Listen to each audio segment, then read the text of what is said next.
Welcome everybody to We Geek Podcast. Today is it May 1st? It is. All It is May Day. It's May Day. There we go. A couple more days till May 4th. Yeah. But We Geek Podcast. I'm totally thrown off, but that's okay. My name is Adam, joined by my good friend Logan. How you doing, man? Hey man, I'm good. I'm tired. I see you survived. I did You somehow. survived EndGame. You survived Winterfell. You count my lucky stars. I guess you can buy a lottery ticket. Man, it's been a week for you, hasn't it? I started at working 25 hours straight, and then I worked 15, and then I worked 9. I can't do the math. Like I'm so tired. Hopefully you get a good paycheck. Get something nice from it. The thing that sucks, it splits Thursday and Friday. And that was when I worked straight through. That's just the way the way the weeks work because they line up with the movie business. Okay. It's a bummer, but it's Yeah. I mean, it was necessary and it was worth it, and I was welcome to have gone home at any time. I stayed because I wanted to. I made my own bed, and now I don't get to sleep in it. But yeah, it needed done, and the most insane weekend is over. It's still gonna be crazy for the next pretty much until the end of August. But it's the worst. Yeah. The genuine worst is over. Oh yeah, and that's a plus. Yeah. But holy crap. Oh yeah, man. Yeah, I went and saw EndGame Friday at noon. I had my ticket ready to go. Got to the theater and they go to scan my my phone and they're like, "Oh, well, it looks like you already got seated." What? I was like, "What? What's going on?" Yeah, I don't know what happened. I guess there was some sort of mix-up. That's bizarre. And yeah, and I went to the front. Here's the catch: my phone. Oh God, I'm getting a new phone soon. My phone has the issue where I screwed up with the battery. For so long. It's an older iPhone. Okay. Screen's broken, so of course you got to fix the screen before you get new batteries. So then it's like just get a whole new phone. But it's at the point now where like if it's not plugged in, it goes from like 100 to 10 in a matter of a few seconds. Eesh. And then it will drop to 1%, and then it's like, it's anyone's guess how long it's going to take before it dies. So anyway, I get to the front, my phone's at 5%, and I'm like, he's like, "Do you have the receipt?" And I pull up the email, I show him the confirmation. He's like, "Well, do you have," or no, I showed him the ticket stub. I pulled up the app, and then I pulled up he's like, "Do you have the receipt?" And I go to pull up my Safari, and I'm like, it's at 1%. And I'm like, "Oh my God, what?" I'm like, "Do you guys have an iPhone?" I asked, I was like, "Do you guys have a charger?" He's like, "No, there's no Android chargers back here." And I'm like, "It's an iPhone." He's like, "None of those either." I'm like, "Oh God." So I'm at 1%. I pull up the email. I show him the confirmation number, and he's like, "Oh man, it looks like someone's sitting there. Let's just go see if someone's there." And I was like, "All right." We go in there. Someone's sitting there, of course. Somehow there was a mix-up. Someone got my seat, and of course I'm cool as a cucumber the whole time because I'm sure these guys have gone through it the night before. And I'm like, "Well, here's the deal. Like, obviously we're not going to kick that guy out of a seat. I don't know what happened here. But just give me a ticket for a different showing." And luck has it, he's looking at the stand thing or whatever. He's like, "Hey, it looks like there's one seat on the opposite end of that row, all the way in the edge, exactly where I wanted to be, but on the other side." He's like, "There's one seat open, and you want it?" And I was like, "Absolutely." And he's like, "All right, here you go." So thankfully, I was able to see it, and I didn't have to drive home and see it on Monday or something like that. God, that is a weird problem. I've seen a lot of problems with reserved seating and all that stuff, but that's new. Yeah. That's weird. I don't know if it was because of that day, and I went through because I have the AMC Stubs thing, but I went through Fandango. Even though I have the confirmation, it went through everything. I don't know. He just caught it. He just basically was like, there must have been some sort of mix up that day because our system was down for like half the day. Yeah. So they made it work. He was right off the bat was like, "No matter what, we're gonna get you into a screening, so don't worry." But the thing was, it was the Dolby, so it was like, if I wasn't gonna go to that one, it was gonna be either that day, but like in the front row, or like Monday with a normal seat. Well, it probably would have been depending on how early they were. They would have. They could have fit you in because I mean we had 7 o'clock in the morning showings and they didn't sell out immediately. But for the Dolby? Yeah. That's what I mean. Well, that's they we looked. I looked at all the. That was the other thing. He looked at all the Dolby showings. It was front row really only for the rest yeah. of the day.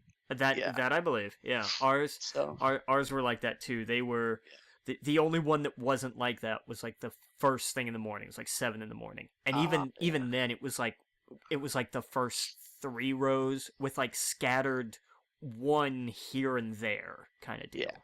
yeah. But yeah, that was... But I'm glad I got, because I like sitting on the edge. If I'm not going with someone, then I want to be like where I can like I have the left all to myself, so I can I don't have 2 people to the right and left of me. Nice. Yeah. So thankfully, yeah. But man, it was. Well, I guess we'll talk about it later. But that was fun. Yeah. But yeah, man, the whole time I was like, damn, Logan's probably going through it. Let me I want to say this to anybody in any theater. It's because a lot of chains are moving towards reserve seating in all their auditoriums. I don't know if it's like that down there in Orlando, because I know like all the Dolbys and a lot of the IMAXs are like that too. Right. Right. I don't know if but I know a lot of theaters are moving towards all the auditoriums having reserve seating. Yeah. Yeah, most of them are down here too, even if it's not Dolby. Yeah.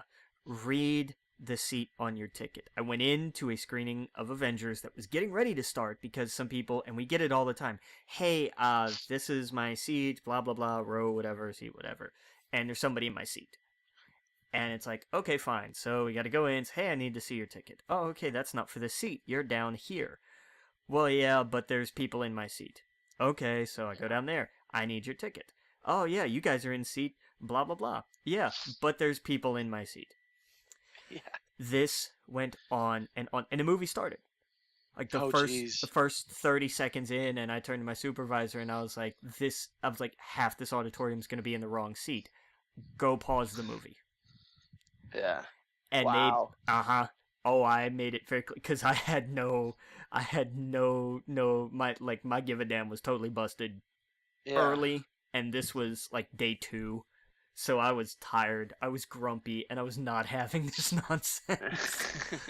So when the movie paused and the lights came up, and I suddenly seemed to have everyone's attention, it was just simply, look at your ticket, look at your phone, get in the right seat. Right. And everybody scrambled. Like, it was about half that auditorium. And the theater that it was in was not a small theater. Wait, so I don't understand why they couldn't get in the first place. Because the people, it was a chain of, these people are in my seat, so I had to sit somewhere else. Oh, wow. So it was just one thing after another. Instead of someone going, wait, this is my seat. I need to sit down in my seat. Yes, and there are people in my seat. Well, we're in these seats because people are in our seats. Those people are in our seats because there are people in their seats. God. There are people in theirs. Just chain one after another, after another, after another, after another. So we finally got the entire auditorium sorted and restarted the movie. And I heard about it from people who came in later days, who were saying like, yeah, I had a buddy who knew somebody who was here yesterday, and because they came in and they were like, no, you have to sit in your seat. They stopped Avengers to get people to be in the right seats. Damn, that's crazy. I was like, I'm not doing this. I'm not playing this game. Get in your freaking seat. Right, that's nuts. But it's, and most of the time it's, and this was a weird kind of mix-up. I don't know who started it. I don't know how that one got going. But usually it starts with people who are down front who, for one reason or another, either they thought that the rows went alphabetically from the back to the front, which never makes any sense. Yeah. Or they weren't paying attention, or they got there and they realized, oh, you know what, I actually don't like these seats, so they move somewhere else. That's usually how it starts. Somebody doesn't want a seat down front. Yeah. I don't know what the hell happened in that one. I didn't ask. I didn't care. Yeah. It was like, get where you're going. If you don't know where you're going, I will help you, blah, blah, blah, all that fun stuff. Other than that, I mean, we had a fairly uneventful, it was the busiest weekend we've ever had. Right. And ever will have. But there were no, nothing caught fire. There were no big... That's good. Nothing broke. there was one issue with an additional late showing getting started. Like, it got added during the day, but there was something with the scheduler that didn't click. Easy fix. And thankfully that was it. That was like the only hiccup we had for that weekend, which was great. Okay. And I thought I'd seen everything. Yeah. When I was in Sarasota, the restaurant I worked at was downtown, and during Thunder by the Bay, which was a big biker festival in Sarasota, I think they still have it. We were a restaurant downtown that served burgers, so we were just slammed constantly. The pizza place that I work at up here in Carolina, I've been here for like 4 different Super Bowls now, including one that had the Panthers in it. I've worked at bars during St. Patrick's Day and 4th of July and New Year's. They were nothing compared to this last like 4 days. Wow. Nothing. I've never been this damn busy in my life. Yeah. It was nuts. It was absolutely insane. The sheer mass of humanity was mind-bending. I've never seen anything like this. I've never been this busy or worked this hard. It was insane. It was absolutely insane. Yeah, that's nuts, dude. And I will give, and I mean, people made a mess because that's to be expected. Yeah. But personality-wise, per capita, as a percentage, people were not terrible. Right. No more so than usual, which was a nice change of pace. Right. With that many, I would have thought, we usually have, X out of every 100 people are just going to be jerks. That's just the math. I figured it would scale up, and we would have, it wouldn't just be the same ratio of people. It would actually be more altogether. Yeah. And that wasn't the case. It stayed a pretty consistent ratio of just X out of every 100 people, which I will take as a win. Yeah. Oh yeah, for sure. But it was exhausting. By Sunday night, I was done. The last thing I had to do Sunday night was clean our Dolby Theater, sold out on my own. And it was just, I went outside, threw the doors open, and instead of holding one open, like standing there and waving at everybody, I propped it open because I sat down. I was exhausted. I couldn't stand up. And I felt bad because I know it was not a professional look, but I couldn't, I had to sit down for a couple minutes. I had to. And my hat goes off to the concessionists that we had, who had to stand up there and just sling popcorn back and forth. And it's, I've raised a glass to everybody who worked any movie theater at all this weekend. It's, there will never be anything like this for a very long time. Star Wars will be crazy, but it'll be blunted by Christmas. Right. The fact that people will wait, it'll have a huge opening weekend, but not this big, because people will wait until Christmas. Yeah. Because it's 5 days later. And Christmas It'll will be stretched out, I think. Yeah. And Christmas will be insane, but Christmas is always insane. But that's one day. Right. This started at before I got there at 5:00 on Thursday, and it's, as far as I'm aware, it's probably still ongoing. Yeah.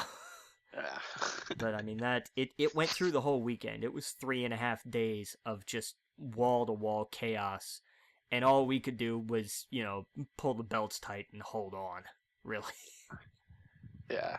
But, survived. That's the best I could do, really. Yeah.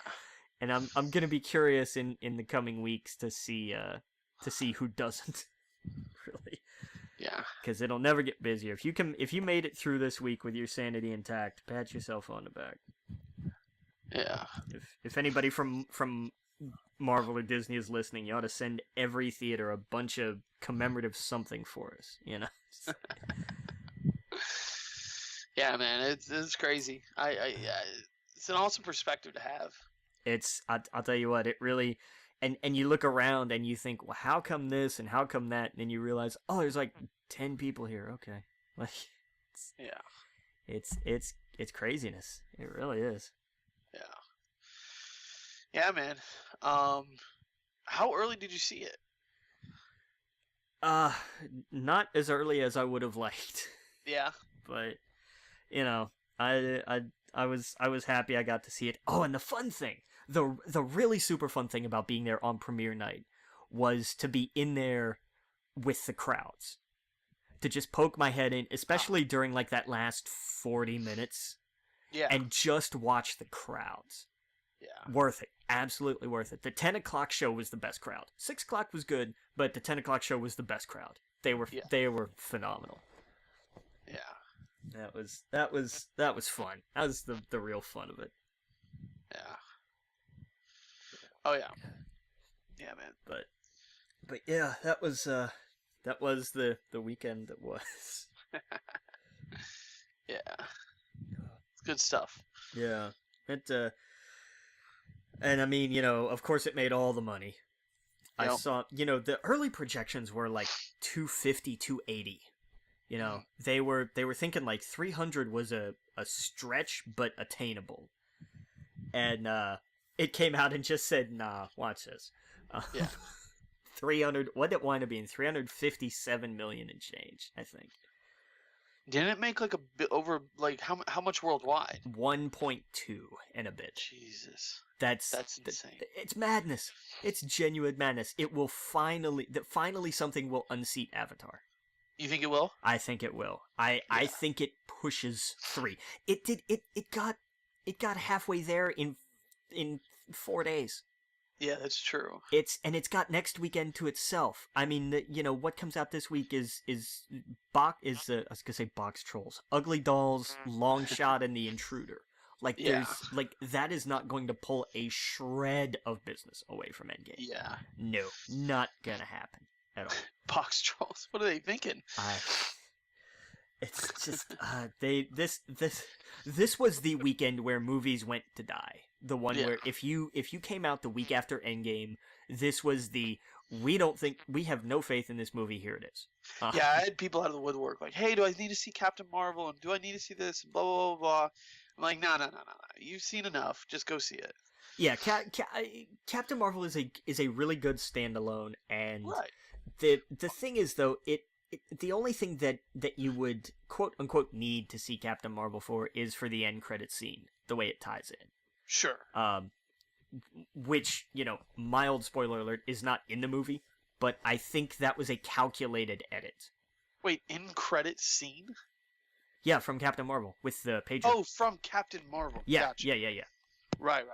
I think I do. I think that was a calculated edit of like, no, you've seen this. You get where that happened. So. Right. But no, even though people came out, it jumped up to number 2 this week. It was 4th last week, and it bounced. Made a little over 8 million this weekend. People hey, we gotta go see this now. Gotta go see that real fast. Yep. I imagine there were some people who were like, we're gonna go see that and go see EndGame. I was like, more power to you, man. That's that's a long day. Yeah.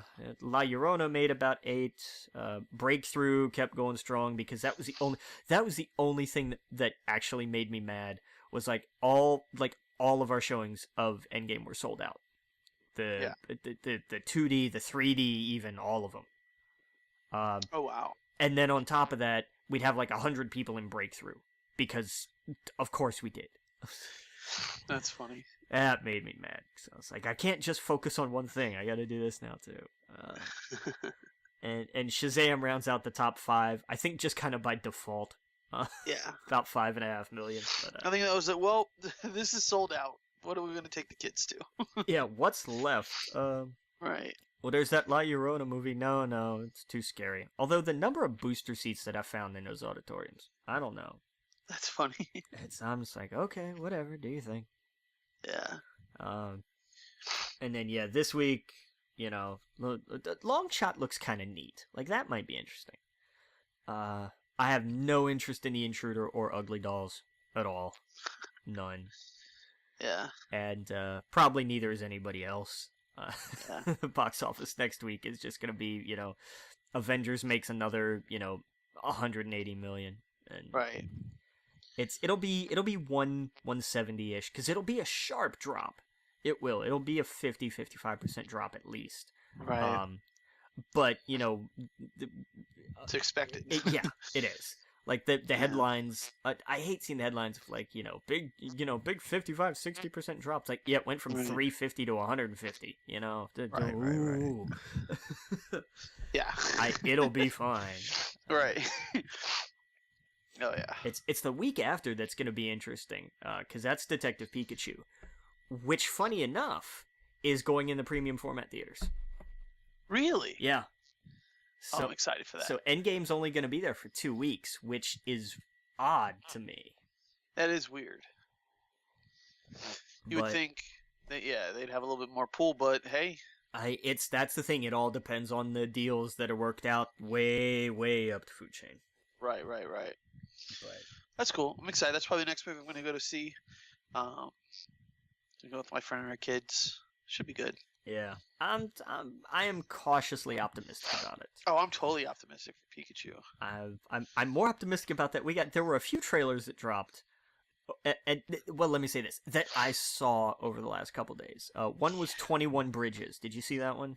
No. It's Chadwick Boseman, who it's a standard sort of like race against the clock. This all happens in the span of a night kind of cop action thriller sort of deal.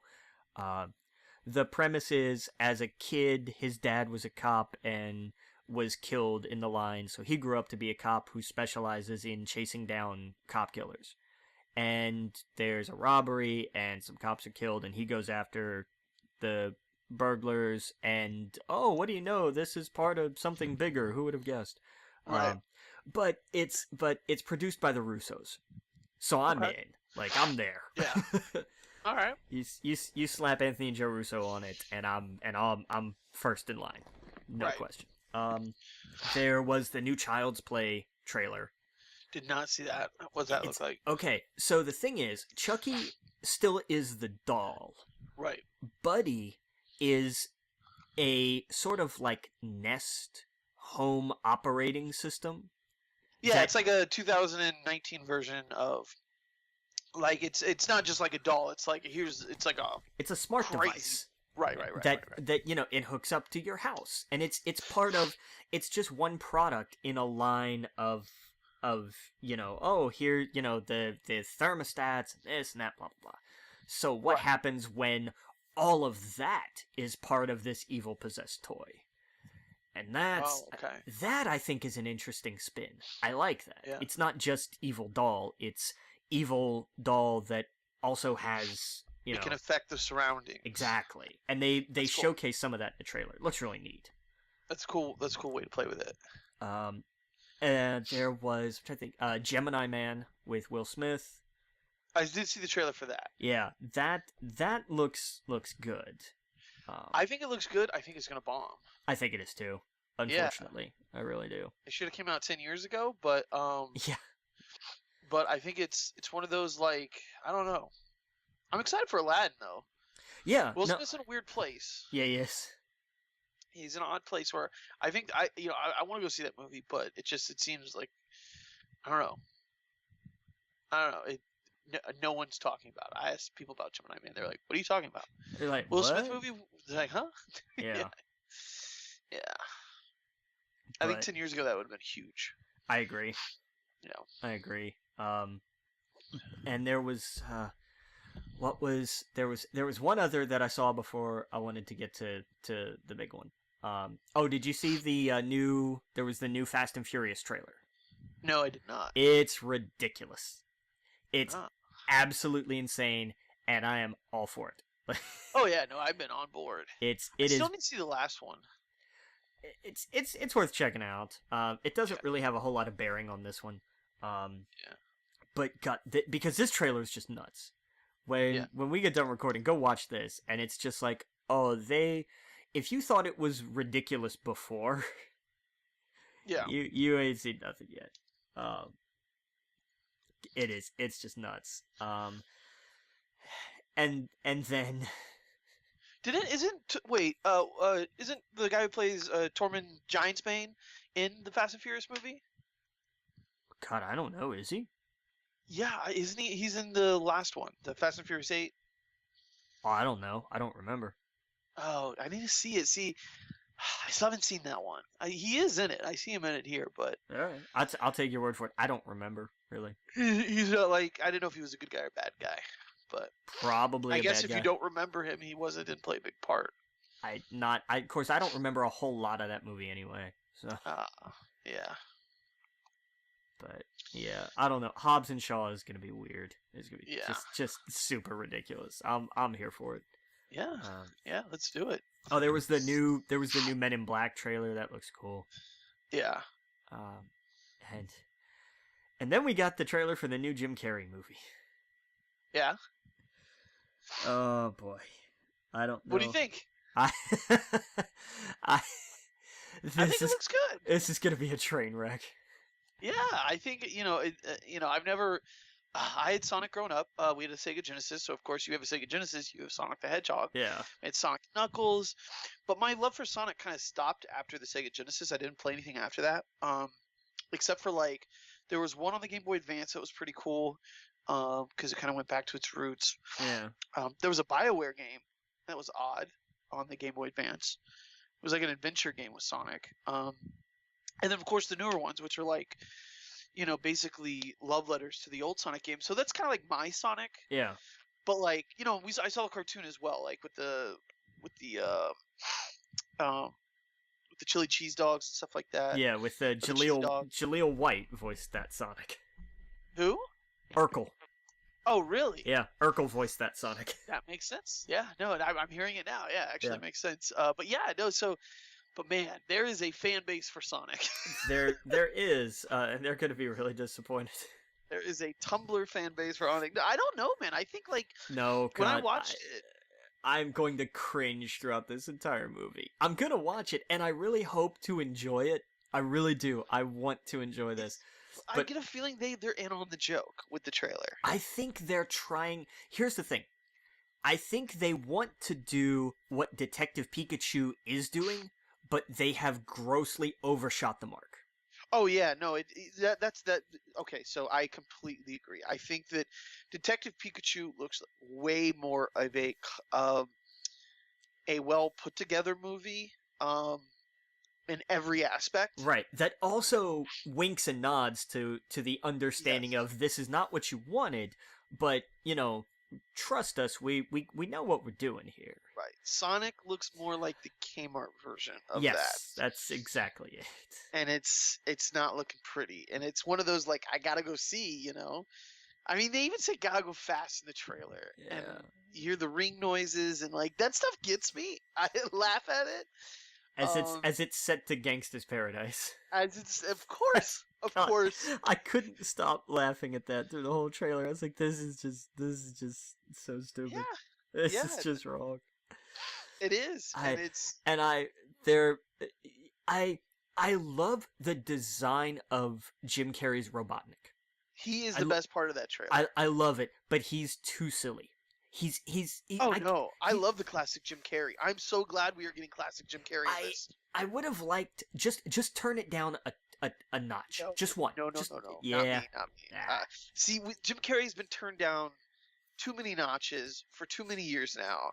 I'm all for this Jim Carrey. This looks more like the first Dumb and Dumber and not the last Dumb and Dumber. Jim Carrey. I agree, but I'm with you. This is almost like Ace Ventura. And that's my problem. Like that's what I mean by like. That's what I'm on board for. It's been too long. We haven't gotten classic Jim Carrey in forever. I agree, and I love that this is like old goofy romantic Jim Carrey. Comic Jim Carrey for so long. Yeah, but I think just a shade. Just turn it back just a tiny bit. I think kids are gonna love it. Like he, just like Ace Ventura. If you watch it as an adult now in 2019. You're not going to get the same kind of enjoyment as you did as a kid watching it in the 90s. You know what I mean? Does that make sense? Yeah, I agree. Like, I don't know. I think there are reasons for that. But that's what I'm saying. Like, I don't know. When I saw that, I was like, okay, there's classic Jim Carrey. Kids are gonna love this. And you even like, I think they showed I think they showed the after credit scene in the trailer. Did you see him as Eggman with no hair, the giant mustache in Yeah. Sonic the Hedgehog's world? Yeah, I think so. I think you might be right. I think that's the end where he like chases him there, or follows him there, and he's just full on the Dr. Robotnik or whatever. That may well be. And that's the movie I want to see. Get me in Sonic's world, where he's that Eggman and just completely ridiculous. Yeah. I want completely ridiculous for Sonic. For when it comes to Jim Carrey, I don't want him to be. Yeah. No, I don't. I mean, don't get me wrong. I didn't want him to play this straight either. I want goofy and I want silly, but again, I think just a pinch too far. I forgot to mention this when we're talking about Fast and Furious. Did you see who's being talked about being in the new Fast and Furious movie? Yeah, John Cena in Fast 9. It makes perfect sense. Of course it is, because The Rock's in a spin-off, so we'll put John in the main series. So is The Rock not going to be in the main series, you think? I don't know. That depends on how well he gets along with all the people he had beefs with over the last few years. That's true. Oh, man. This is going to be great. I want the... It's so great. Oh, man. Oh, I think it's perfect. Perfect casting. I would really love for John to just walk in the scene in The Rock's place. Yeah. And pull an Iron Man 2, and then look at him and him just go, "It's me, I'm here, deal with it." Right. And let that be the end of it. Well, no, I don't know if you could do that, especially with the spin-off movies.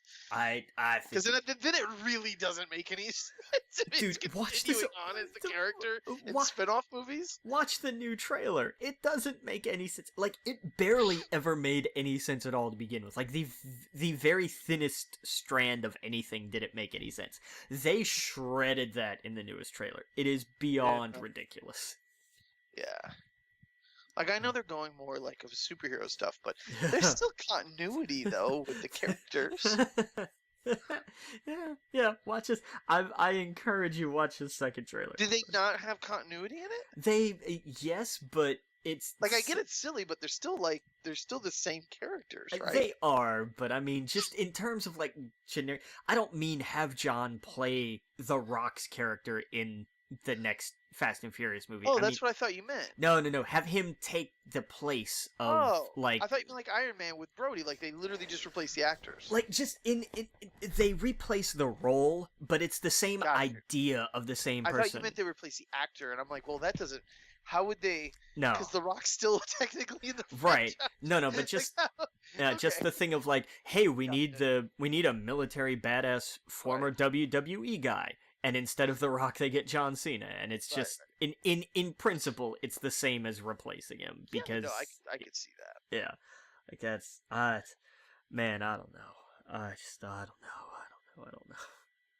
Now that I found the Giant's Bane is in the Fast and Furious, man, I need to see that. He's a bad guy. 8 was okay. Like, I mean, it set up the spin-off, really. Oh, okay. That was... See, I don't understand how that can work. Man, he killed Han. That's the best character. Yeah, but they spun him off with The Rock, who wasn't really connected to Han. So it's... They set it up in 8, so that it's not just completely random out of the blue. Yeah. But, I don't know. Having Roman Reigns in it was a bit of a stretch for me, but okay. Yeah. Oh, I saw him in that first trailer. And he's more in the second trailer. Oh, yeah. It's the thing. When did he have time to do that? Well, I guess Spoonie's out with cancer? Yeah, he had some time off recently, so... Man, I hope that the WWE is not faking something like that. That's... I wouldn't put that above Vince McMahon, though. As making it just a storyline. Yeah, but you notice how they haven't done anything to run with it since he's been back. I don't trust him. Does that make sense? Like, I know it's irrational. If it hadn't been... here's the thing. It would be so fucked up, right? It would, and it wouldn't be completely unexpected if he hadn't had a history of this in the past. That's true. if that's, if this had just suddenly been a thing of like, oh, and by the way, it turns out he has cancer, that would have raised a few eyebrows, I Right. think. But given that there is a history But of I him, just hope it wasn't, hey, we need to get people behind him. Let's do this so that people will rally behind him, and it'll also give him time off to shoot a movie. yeah, I think they would have just gone with something else to give him time off to shoot a movie. I don't. No, I agree. I Yeah, I no. I I again, guess it's the cynical and part of me. I mean, and it's because it's WWE and it's Vince McMahon, and they have done some pretty horrible things. But I mean, wasn't there a ladder match to determine like custody of Rey custody? Mysterio's son? Yes, he and Yeah. Eddie Guerrero. That's what I mean. Like, they don't care. That's the running joke whenever they've been showing Dominic now backstage with Ray, and they're like, "That's not your dad." Like, Yeah. Yep. Yeah. Man, wrestling's wild. Wrestling is weird. It really But is. I'm glad he's doing good. I'm glad he's fuck cancer. Yeah. Yeah. But yeah, no. When the trailer went to that part of the movie, I'm like, okay, so we're just seeing the whole movie and how they get out, like where he goes to. This is the farm for the movie, where they're like, hey, we need to go home and get back to our roots. I was like, I've seen this. We've seen this in a million movies. Ninja Turtles, you name it. Oh, so you did see that trailer, because that was the second trailer. That was the second one? Yeah. Oh, okay, so I did see it. Yeah. It gets. They go to Hawaii, and it's like, oh, okay, so like this is the farm scene in Avengers and Ninja Turtles and all these other movies. Yeah. And so they get like a whole Hawaiian family of wrestlers to combat Black Superman, as he calls himself. And so I love how ridiculous it is. Don't get me wrong. I'm in. I've already bought my popcorn and drink for this movie. It's just the end of that trailer with the tow truck towing the helicopter. Yeah. I was just like, man, are they like It's a toy box. It's Yeah, this is so let it go, man. It makes $1 bazillion. There's no. That's what I mean. Like, there's no logic. It's ridiculous. Like, you can't. I'm looking forward to 4 movies when they go to the moon. Yeah, right. You think they're not going to try to find a way to do it by the end of this movie? Really? Oh yeah, they'll be in space at some point. Like, Jason Statham and The Rock are going to punch Idris Elba into space. That's how this movie's going to end. Like, oh yeah, it'll end with him. It'll end with him as like setting up a base on the moon, getting prepared for his next plot. Straight up out of like Ninja Turtles or whatever. I don't know. Some Sunday morning cartoon. Yeah, it's like the bad guys. Like, I got a base on the moon now. It is like it is like some 80s cartoon stuff. It really is, and I'm all for it, man. They tiptoed into it, and what a ride it's been. Yeah, because the first trailer, it's like, wait, are there still cars? There was a few car shots, but this one there's a lot more. It's like, oh, okay, yeah, okay. They were getting a little Fast and Furious in this one. Yeah, a little bit. But yeah, man, I thought that was a good trailer. So I guess I did see the second one. Yeah. They kind of blur together, but yeah. Whew.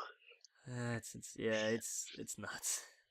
Yeah, but Sonic's, I mean, Pokemon's close. That's in a few weeks, right? That's in 2 weeks. No, that's in a week. That's next week. Yeah, I'm definitely gonna be seeing that. That should be fun. Yeah. I hope so. Like that I'm excited about. Not so much the Sonic the Hedgehog. Yeah, did you see his human teeth? I saw Twitter losing their mind over it. Yeah. But I mean, I don't know how else I would have reacted. Like, if they had just given him a whole bunch of, sharp pointy teeth. Like, I don't know what else I would have wanted there. Honestly. Yeah, I don't know. Carrey's still the best part. Yeah, I have much bigger problems. I have much bigger issues with that movie than what Sonic's teeth look like. That's true. That's true. Oh man. All right, so I didn't even bother to try to find any other news because I figured we had enough to talk about already. Oh yeah. Well, I mean, was there really any other news? I don't think I saw that there's gonna be multiple Spider-Man TV shows in development by Phil Lord and Chris Miller. Cool. Yeah. So the Sony side of things, I guess. I don't know what that means or what channel they'll be on or anything like that. Um, but that's really about it. I mean, yeah, there wasn't really that much news this week. Everything was just so focused on EndGame and Game of Thrones, pretty much for TV movie. Yeah. And video game. Um, oh, I've just been playing Wargroove and stuff like that. There was something else out this week that I wanted to play. I don't know. I don't know. Mortal Kombat. Have you seen that at all? Any of it? No, I didn't get a chance to dive into any of it. Yeah. And I probably won't for a good while. Oh no, not No. even rented. I don't know. I might grab it from Redbox at some point. Yeah, I mean that to me that definitely sounds like a game that you could just blow through in one night and, on Redbox and get through the story mode. Yeah, I gotta sleep first, so That's true. That's true. Yeah. Eventually, and the Redboxes around here are not terribly well stocked either. Gotcha. But yeah, no, I'll probably talk about that next week. I think I'm gonna try and find it on Redbox and go through it. Might get Game Pass, but there's just I don't know. We're getting close to where there's gonna be a bunch of games coming out, but oh man, Game Pass is already so worth it. Like Game Pass is absolutely worth it. Yeah. Oh yeah. But yeah, man. No, I've been reading. I've read some of Game of Thrones. Just went through the first book, and I've caught so much stuff that I just didn't catch even in the TV show, and I've seen the show a million times. Yeah. Like, there's one part. This is spoilers for the first season of Game of Thrones, so just a heads up if you've not seen the first season. It's been like how many years now? Yeah. Right. For example, you know how they called each other Dany and Khal Drogo? You know they called each other. She called him the sun, and he called her his moon. Yeah. Did you ever catch that about the foreshadowing there? No. Okay, so she calls him my sun and my stars, and she calls him his moon. And in the beginning of the first few chapters of the book, and in the TV show, Dany is wondering about the eggs and how to hatch dragons, and she's told by her handmaiden, well, the moon is an egg, right? There used to be two moons. They were eggs, and one of them flew too close to the sun, cracked open, and 1,000 dragons came out. You remember that part, right? Yeah, vaguely. And so that's exactly what happens at the end of the show / book, is if he is the sun and she is the moon, when she puts him on the pyre and sets it on fire and walks in with the dragon eggs, she comes out with the dragons cracked open and the dragons are born. It's all foreshadowing. Ah, I get it. So like little things like that I caught reading the book that they show in the TV show, but I never really realized. Huh. I don't know, just stupid little things like that. So that's been fun. I've been reading through that book. I didn't realize I had Audible for the last few months. I've had it because I've had the new Star Wars book. Yeah. But I've had credits build up, so I've got the couple of the Game of Thrones books, and I went to the store and got them as well. So God, they must take like a month to listen to. Yeah, they're well, not really. I think it's like 24 hours. It's not too bad. Some of them are crazy. Like I have one that's 34 hours, but yeah, I had audiobooks for the first of I think it was the first of the Wheel of Time series, I think it was. And that was the thing. I looked at that and just went, no. Well, I mean, it's not bad though. Like if you're driving to work every day, if you have a job where you can actually listen to it, yeah, you can get through it. If you don't, then yeah, that's a lot of time. But that's basically what I've been doing instead of really listening to like podcasts and stuff like that. Okay, yeah. So like the second Game of Thrones book is 37 hours. Yeah. Okay, so I have a book on Audible called The Way of the Kings, Book 1, and it's 45 hours. I believe it. Jesus Christ. Oh, man, that's crazy.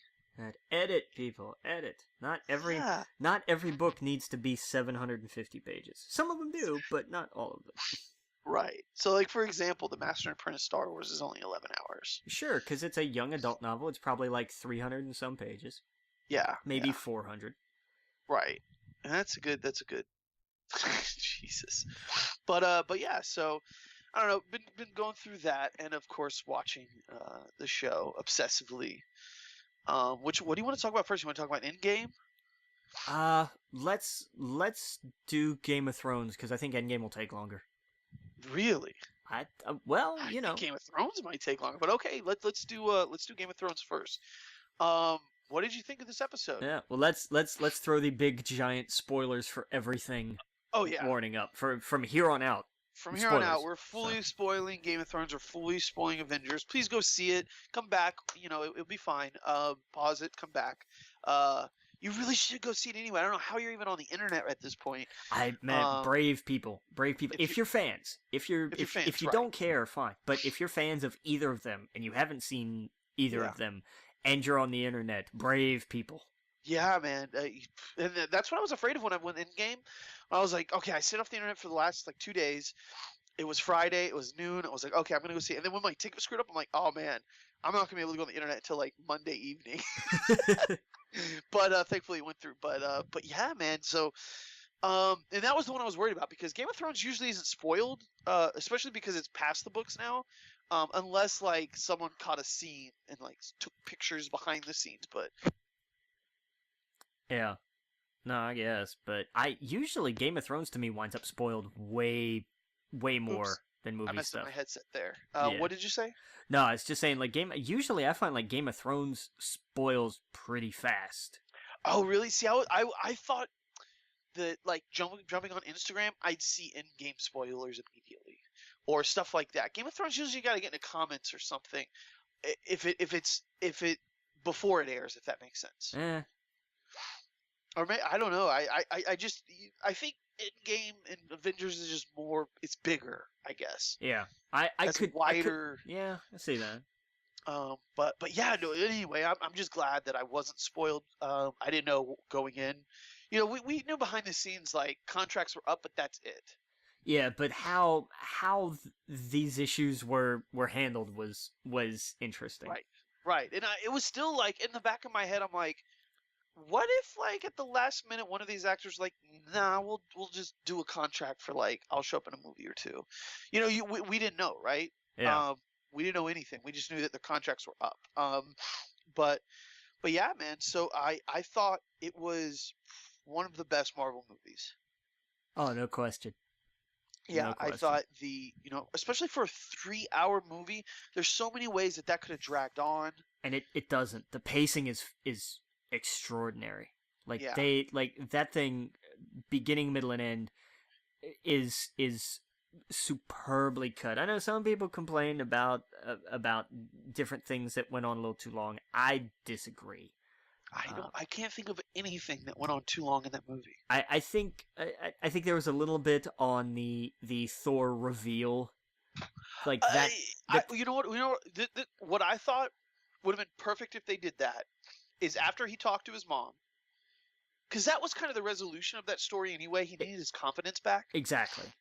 Because I thought she gave him like a potion, and I thought it would just magically make him like back to himself, if that makes sense. Yeah. No, I like that they didn't. I like that they didn't. I just thought that's what they were gonna do. Yeah, I was worried about that too, but I really liked how they stuck with that. Like they made that choice and they went with it.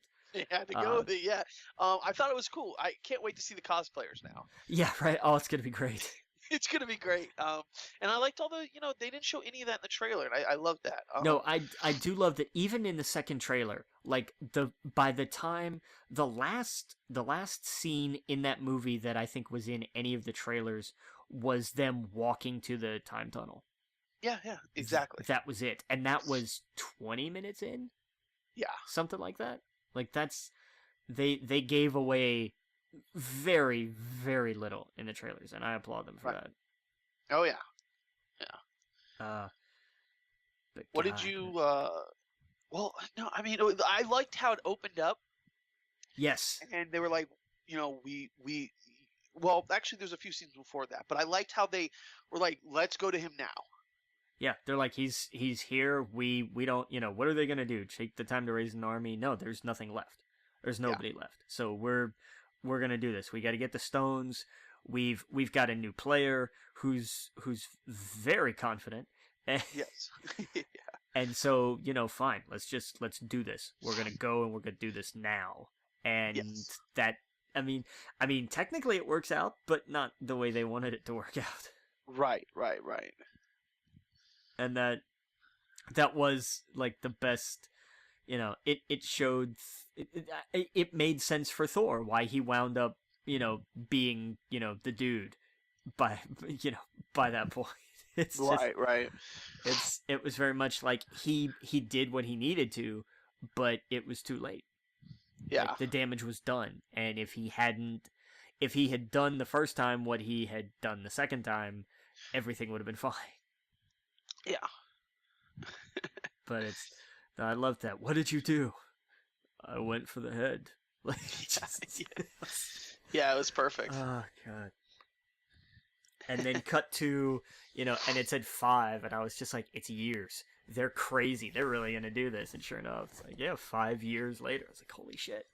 Yeah. Like they really did this. And I love that Cap took over. It took a role similar to what Sam did. Mm-hmm. And I loved that bit of mirroring what we would see at the end. Yeah. Like that Cap took on Sam's mantle as a therapy leader. I thought that was really, really nice. Yeah. And hat tip to them having I can't remember which Russo brother it was that was in that scene. Was it Joe? I think that was the one actually sharing, and then Jim Starlin, who created Thanos. Oh, was he in that scene too? He was the other guy. Oh, I didn't see that. Yeah, it was a nice little hat tip. He was just the quick, like he just had the one line. Yeah. And I can't remember what it was he asked. I think he asked when did you cry? I think that was his line. But it was a nice inclusion. That was a nice little hat tip. Oh yeah, absolutely. And then I like that they were talking about he went on a date with a guy, and have Captain America talk about that. I know it's going to upset a lot of people, but I love that. Yeah, and because that was my best thing. Cap didn't get hung up about anything other than how did the date go. Exactly. It was just a normal conversation. Oh yeah, absolutely. I love that. I love that. I thought that was a nice touch. But yeah. I mean, when you've got America's ass, what are you gonna do? Yeah. Oh, I loved that. Because that was so Ant-Man to just be like, as far as I'm concerned, that's America's ass, and they were like, okay, it was such great. You can see how far these movies have come. Yes. And it's like they wink and nod at like that's so. This was 10 years ago, and this is us now, and we love to just kind of make fun. And to fast forward just a little bit, man, the Hell Hydra, when they take such a controversial moment in comics and turn it on its head. Oh my god! In a scene that I'm waiting for. I was sitting in there just watching the scene, and I'm waiting for him to say, before we get started. Yes. I'm waiting for this because this is going to be that all over again. And instead, they spin it completely around, and they show and it was something that I noticed in Kevin Smith's reaction video of all things. There's not a bunch of fighting in this movie. No. It's not the Avengers waging a war throughout space and time. No. It is a clever movie. It is a heist movie. It is a time heist, and it has to be done cleverly and intelligently, and I love that. And I really love that they showed, oh yeah, by the way, Cap knows what the hell he's doing. Yeah, yeah. And to use that way was phenomenal. Like that was great. Oh yeah. Yeah, I thought that was perfect, man. All the timey-wimey stuff. The Back to the Future jokes, like it was so good. Wait, so Back to the Future is bullshit? Right. Like I loved all the Ant-Man stuff, and like, and the first Ant-Man movie, people laugh at the Ant-Man movies, and they do it in this movie too. Like they know that he's not as big as Hulk and Thor and all that other stuff, but he is crucial to the movie. Yes, he is. He is, because with Hawkeye having gone round the bend the way he has, Ant-Man is the humanizing influence in this movie. Yes. he is the grounding wire in all of this. He's the Yeah. one that reminds them, we've all had encounters with the Infinity Stones. I haven't. Right. Exactly. And I just love that he's a big fan of Captain America. Wait, we're going to space? Oh, look, it's a little puppy. Does puppy want to go to space? Right. It's so perfect. Not it. Like, just... Yeah. Yeah. It's so good. It's so good. But, and I loved the whole getting... when they show the Hulk.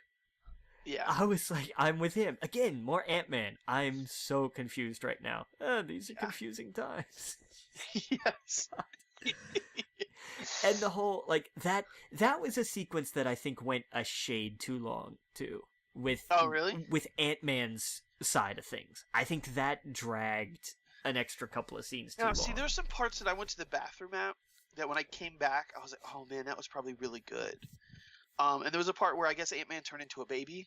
Yes. Oh my God. That's because were you there when Tony showed up? I was there when Tony showed up. Yes. Okay. And he asked him, did he turn into a baby? I did see that part. Let me guess. He turned into a baby because that's what happened. Because yes, they I did see that part. They pushed time through Scott instead of Scott through time, which is exactly what he called it. I got all of that. I caught that basically him explaining what happened, but I just missed this. I literally walked in the theater where I think he pops back as a human. He's like, "Oh my God, did I shit myself or something?" Yeah, I bet. Yeah, because he goes and comes back as younger, and then as a baby, and then as an old man, and then he comes back as regular Scott. I'm pretty sure it goes that way, or it's younger, old man, baby, but it's. I forget which one of them's last. But yeah, it's great. He's like, somebody peed my pants. I don't know if it was baby me or old me. Right. Or maybe just me. Right. Yeah, that was the part where I came out. That sounds great. Time travel. Yeah. I love the Hulk. I see this as an it's either because that was where you missed. There was a great line in there where they were like, we have to make sure what is it the Hulk says? If we blow the transformer or something, if we blow the line or something, we have to make sure we don't strand Tiny here in the 1950s. It's like, joke. And they're like, he's joking. You're joking, right? It's time travel. It's either all a joke or none of it is. Right. Oh God, fucking, I love the Hulk. Oh, that's great. And especially because this was something that I almost missed. Was after the kids leave, they get their picture taken and they leave. He actually dabs to the kids. I did see that. Yeah. Oh God, that hurt. It hurt my soul. Yeah. It was awful. It makes sense, but oh my God, it was so. I get it, but it hurt. It hurt so much. Yeah. No, I loved it. I thought it was great. It was it was a great and it was a perfect character moment and everything. Yeah. It just hurt so much. Because I was like, that's right, he's lame. I forgot. Oh man, and it's it all. I love the Big Lebowski jokes. They were great. Oh yeah. And I love that they even dressed him like it. Oh yeah. They went full on. Yeah, they didn't try to hide any side of it. They were like, nope, we know where this is gonna go, so we're just gonna lean into it. We'll make the jokes for you. Trust us. Yeah. And then we get to where they actually start to go through time, and the first place they go to is New York. Yep. And that was another thing of like, if you pick the right date, there are 3 stones in New York. Shut the front door. But that was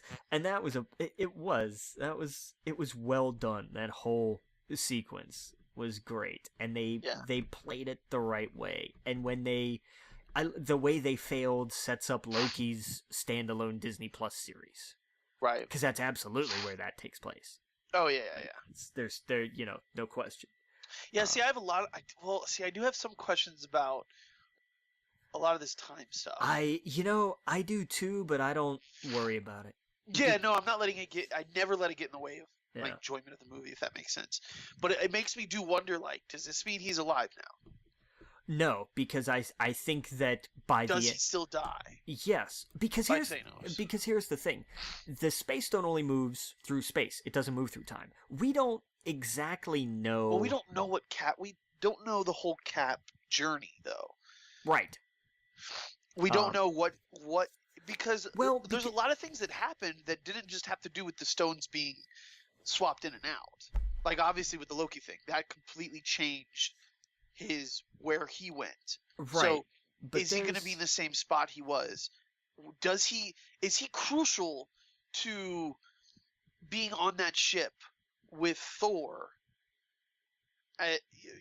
Whenever everything goes down and Thanos kills him. Well, here's my thing though. That is also assuming that this other version of Loki has survived all of this time somehow. Here's the thing. We made a big assumption at the end of Avengers that when they have him in custody and go back to Asgard, that was immediately after. Yeah. There is a bit of wiggle room available there, so that it doesn't actually mess up the timeline. It's just a blank that needs filled in. Yeah. That, it takes... The show's... You're right. The show's probably just going to be doing it. Yeah, and that's what I think it is. I think it still ends with him wound up, captured, and the Tesseract, reclaimed and all that stuff. Yeah. Because remember when... At the end of Avengers, the Tesseract isn't in a suitcase. It's in the little special Asgardian, whatever the hell you want to call that thing, container. Right. So that's, I don't know. That's an interesting piece of... Hang on, because now I'm thinking. Yeah, he has the Tesseract, and it's in a whole different container. So yeah, there is a slight bit of wiggle room. They got some splaining to do. They do. They really do. And I don't think that... It's not crucial. No, it's not. I don't think that they broke time in any way that isn't explainable. Loki got away. Well, Cap thinks he fought him. And then, Bucky's alive. Well, how? What?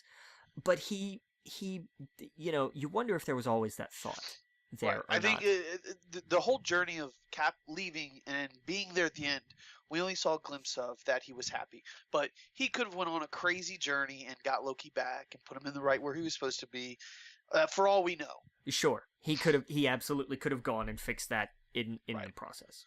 Right. So, and the Pym particles, like, what happens that they're not there? What changes? Like, there's a whole bunch of million different things that you could go down, but we just have to assume Cap fixed it with his hammer. Right. And yeah, right. Which was a great freaking... Man, oh my god. that was what I had to be in those auditoriums for. I had to be in every premiere to see that moment. I didn't see that coming. I was so happy. Oh god, we're jumping ahead of it. I want to try to do this in order of the movie. But but where were we? So we're in New York, and they've done this, and then they go back to the same damn army base. It's like that was ground zero for so much stuff.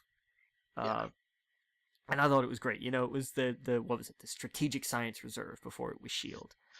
And so they, that's their base. We established that in Winter Soldier. There were so many callbacks to Winter Soldier in this movie. Yeah. That's if you wanted a movie that was pivotal to knowing before you watched Endgame, it's Winter Soldier. Yes. It's not even any of the other Avengers movies so much, because they call back to Winter Soldier so much. Yes. But that whole sequence was great. Tony and his dad. I mean, that was well done. That was very well done. They didn't go overly emotional with it. Tony didn't blow it. He kept his cool. He almost lost it for a second at the end. Yeah. But he regained it in a really nice way. And then Cap hiding in a random office, and it's Peggy's. Yeah. That, as soon as, he's like, oh, he's in this office, great, and he sees a picture of himself on the desk, I was like, oh my god. Yeah. Oh shit, no way they did this.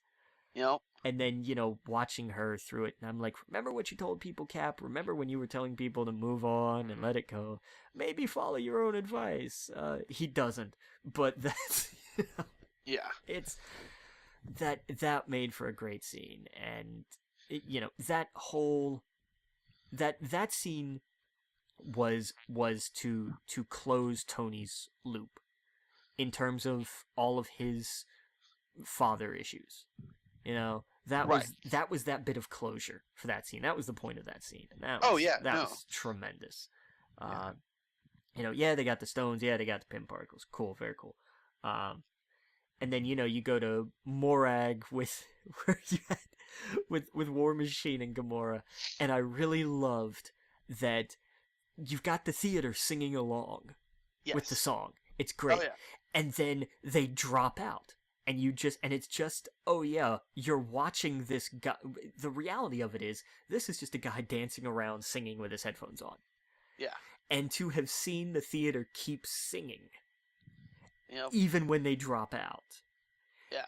and then realize what was going on, the laughter was just booming. It was fantastic. Yeah. But that was Oh yeah. that was cleverly done. That was tremendous. Yeah. Yeah, this was a love letter to the last 10 years of Oh, the absolutely. franchise. Oh, no doubt. And Yeah.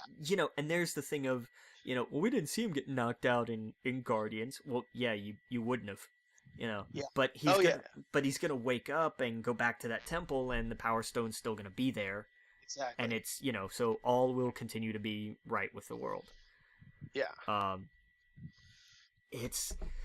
It's just really really fascinating, and then on Vormir. Yeah. Man, that's I know why they did what they had to do. Oh They yeah. they I like made how they did it. It was so clever. yeah, because it was a matter of no, you don't get it. No, you don't get it. No, you don't Yeah. get it. I love the way. Are we talking about the same Yeah. person here? And I love that they just both, and obviously not romantically love, but they love each other. Yeah. No, Um, there is such a right. bond there, Oh and she is trying to convince him, the whole point of it yeah. is when we do this, your family comes back and you get to go back to them, and Yeah. she doesn't have that, and never did, and never Right. really was able to reconcile that part of herself. Right. It made sense. It It made did. sense for the story. I hate that it had to be her, but it made sense. But if it's for that was written the way it had to be. Yeah. That was it had to be. Because it couldn't have been just one person go there, because that Right. then, well, they're screwed. Of course. Right. Yeah, Um, they would have been screwed, and it couldn't have been like Ant-Man and Hawkeye, because yeah, then it wouldn't have worked. that wouldn't have made any sense. It had those Right. were the two it had to be. Now, maybe if it was like Hulk and her, maybe um that would make sense, I guess. But yeah, it Yeah, the way they set up the beginning of the movie, and I guess we didn't even talk about it. I skipped past it. I'm sorry. The whole Hawkeye moment, like when we saw it in the trailer, and then that's the first opening scene. I'm like, oh god, they're gonna do it. yeah, They're all gonna be gone. And hey, I like mayo on my hot dogs. I know I'm a monster, yeah. You are. but I thought that was so I thought that was so funny. They're like, well, the boys like it, Yeah, and they ordered how I guess you're supposed to with just do mustard. I loved that because it made Hawkeye, like, his family just felt real yeah, when they were talking about all that, because we've all had that fight with our family, stuff like that. So I just thought that was so good. yeah. And And then and for him to be the one to do the test run and go back, yes, and that's, oh man, God, yeah, that hurt. But that solidified him as, like, okay, yeah, this is gonna work. This has to work. It needs to work. oh yeah, And so I mean, for their story went where it had to, and it ended. That's just like with Gamora, who even though we did get Gamora back, it wasn't the same Gamora. It was a time cheat sort of workaround to it, but I'll take it. Because they made very clear. I love that. This one, really? Well, your choices were either him or a tree. Like, yeah, yeah, exactly. so it's, but it, like, that works, and Yeah. we know Black Widow has her own movie, but they've already said it's a prequel. Right, right. They Well, I think that did soften the blow, because it's like, okay, we're still gonna get more from her. But yeah, you're right. If it's a prequel, that makes yeah, sense. but you weren't thinking about that in the moment. And the thing is there's always this is comic book movie. They can find ways to bring it back, but at the moment, you weren't thinking about any of that. With any of these people's deaths, I think, like, dude, and I know I'm jumping forward, but at the end of this movie, I felt like it could end now, and they may not make any more Marvel movies, and I would be content. Yeah, no, this serves as a great end of a story. It does. Yeah, like, and I think it's a double-edged sword, because for a lot of people it is a way out now. It's a way for, like, you've completed this journey. You really don't have to continue it if you do feel like it's been enough for you. But at the same time, if you're still on board and you're ready for more and new and exciting things, it's like a whole new generation. It's kind of like the old Star Wars, the OG Star Wars movies and the prequels. Like, it's a time where you can hop off now if you feel that it's time to hop off the train, or you can stay on with a whole new generation that are going to look at these past 10 years as like, well, that was my dad's movies. Yeah. And these are my new movies. So, like, I think it's an awesome, like, I saw that the Blu-ray set or whatever is called, like, the Infinity Saga, right? Yep. And that's perfect. That's perfect. The next one's going to be, the Doom Saga or whatever it is. And I think that's great. That's perfect. That's how you do it. Yeah. And for her to, yeah, that was such a crazy ending. And I liked how they did. I liked how they both just fought to the end, where they're like, no, it's me that's doing this. Yeah. Yeah, it was crazy. It was crazy. It was nuts. But yeah, I mean, there was the Soul Stone accounted for missing. Oh, the Time Stone, Bruce. That to me was one of my favorites, because that was your exposition scene, and it made the two that they had do it made sense. Yes. With Bruce and the Ancient One, which I thought was a fantastic call, and it showed, oh yeah, the sorcerers were involved. Yeah. And they had to have someone smart to be like, well, we could do it this way and it still work. Yeah. And him just going, well, like, no, like he said, he just handed over the stone. It said there was only one way this was going. That's when she knew, like, okay, well then that's is the only way it's going to work. Yeah. Yeah.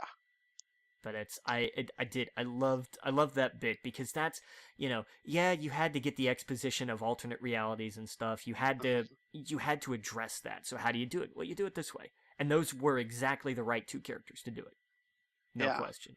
And to go back to a second for when they first arrive in New York, and he's like, and maybe smash some stuff along the way, and he's so not into it. Yeah. that was great. Because as he was watching old Hulk, he is so embarrassed by himself. He's so embarrassed. I love it. He's just mortified. And so when he's like, grr, and just like kind of like lobs the scooter, maybe. Just kind of just like tosses it the way somebody would just like, oh hey, here, catch. Like, oh god, it's so funny. Oh yeah. And then we go to Asgard, and I loved, Thor's like, yeah, we can do this, I can't do this, there's no way I can do this, and I loved Rocket just lowers him in. Oh, come here, whack. It's like, I lost my family, but I can get him back. Your family is gone. Right. It's like, so man up and do this, and you get Thor of like, okay, yes, I can totally do this, I got this, and Rocket goes off and he's like, I got this, I don't got this. and it was, and that was the whole setup of that was his scene with his mom. He never got to say goodbye, and I love how his mom's just like, don't bullshit me. Like, I know I get what's going on here. You're don't lie to me. Yeah. I need to tell you something. No, don't worry. But the future is the future. Like, that's fine. And she knew what he was gonna tell him. She could tell, because he wouldn't have been so adamant about it. She wasn't stupid. But she also understood the way of the universe. Like, these things have to be these things. Yeah. And I love you. And eat a salad. Yeah. I was like, that's a mom. That's it. Yep. And it's just great. And he, throws his hand out, and Rocket's like, what are we doing? So sometimes it takes a second. And there's Mjolnir, and you're like, yes, it's back. That's awesome. Yep. And because I had forgotten, like, oh yeah, he doesn't, it broke. I forgot about that. Yep. And I think that's what happens, because a lot of people, that was their question coming out, is like, well, where's Mjolnir? I think that when the Power Stone gets dropped off, Mjolnir got dropped off too. Yeah. I think they both got put back in their right place. Yeah. But that, that, again, a great scene, and well done, and I just, I love Rocket just sneaking around like, nope, I gotta do this thing. I've got I to. love that they were like, get that rabbit. Yes, yes, because that was such a great callback to when That's a Thor callback. first saw him. It's like, yes, look at this rabbit. Rabbit. All what? Asgardians think that he looks like a rabbit. He looks like a rabbit. I was like, I love that. Yep. That was a fun little Easter egg. That was another one of like, wait, what did they call? Oh, a rabbit. Yes, because he's okay. Yeah. Yep. Oh yeah. It's like, and oh, to that. flash forward, I like where Thor ended up. It makes sense. Yes. Yeah. Oh my God, does it ever? But, when we saw Ragnarok, we both talked about how like he would be perfect. And then they tease it in Infinity War. Yeah. Oh yeah. Oh, it's so good. But then so here we are. We're all back except for Nat and just and everybody feels it. But we're gonna put this gauntlet together and we're gonna figure everything. That was a great scene. They're like, oh cool, they've put this gauntlet together, and there's Rocket just standing by the side. Boom. Yep. Like. Yep. It was a needed moment of levity, and it was a very Rocket moment too. Oh yeah. It was great. And now, now who's going to do it? Well, it's Thor. And I love that it wasn't Thor posturing. It wasn't the mighty Thor, I am the strongest, therefore I should do this. It was, I have to do this. I have to do something. I have to be worthy. He was almost groveling to do it. Yeah. And so, it fell to the Hulk, because they were like, no, it's gamma radiation. He's like, I got this. And he did. He did what needed done, and they brought the people back. And then they find out, that the nebula they brought back wasn't their nebula. And, oh, shit. That was unfortunate. But, God, leading up to that, you forgot for a moment about Thanos being brought forward in time. Yep. You forgot that these were things that happened because you're so wrapped up in Clint's wife calling him. And it's just like, oh my God, and he's going to pick up the phone, and then here come the missiles. And Thanos did not play. He blew the hell out of that place. Right, exactly. I mean, absolutely obliterated it. And I was like, that's comic booky. Like, that's intense. And I loved Iron Man waking up Cap and just holding shit, just like, if you lose this again, I'm keeping it. But oh man. Oh, yeah. And we never really talked about Tony's arc through the film once they bring him back and he's and that's where I think the Captain Marvel post-credit scene came in.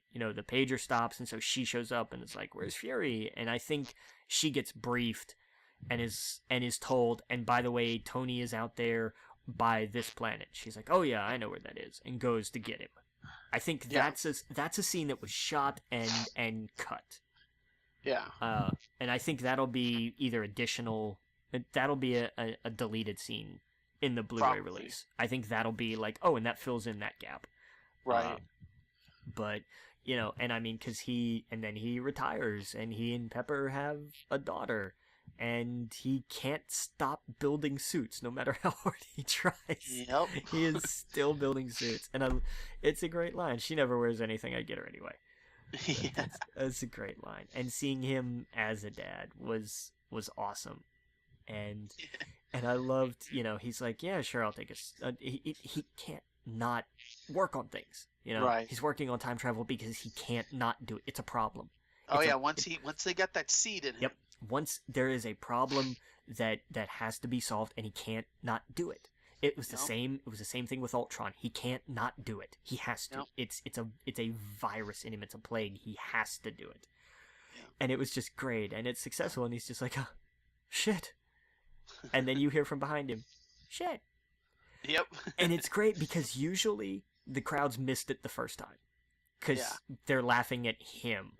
And then he turns and sees her there. And it's like, well, what are you doing? So what are you doing down here? And she looks at him and then says it again. And that's when the crowd got it. They were like, oh, no.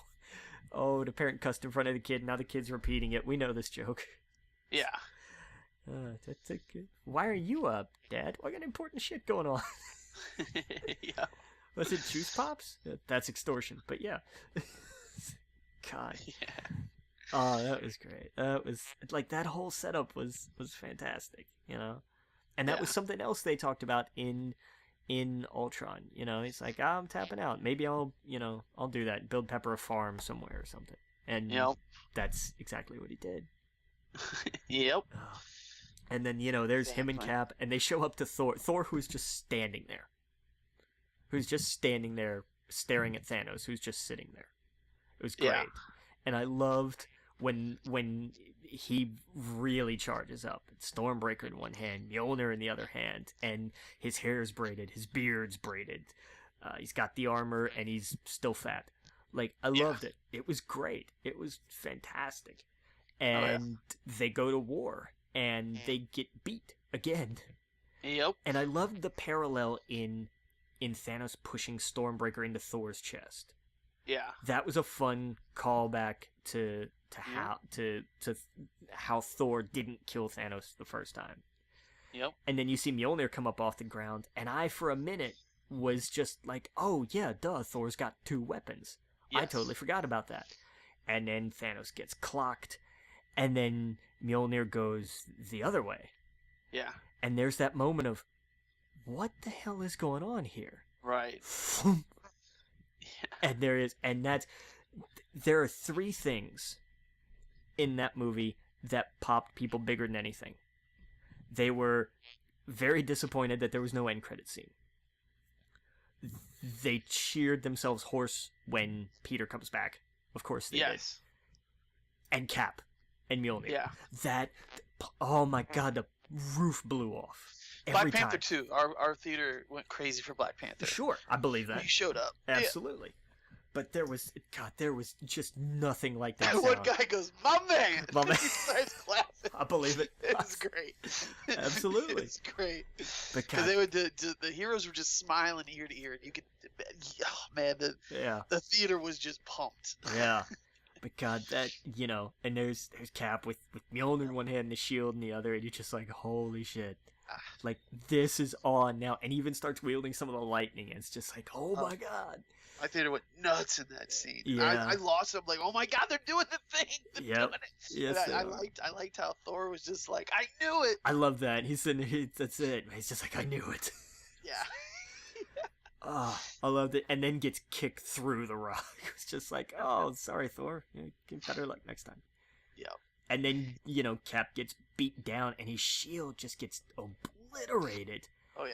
And that's when you've got the theater, just everybody's on edge. Everybody's gasping. Everybody's like, oh, shit. But he's getting ready. It's just him versus everything. Yeah. And then and I want that, Thanos does his whole, it's never personal, but I'm going to enjoy this speech. And you believe it.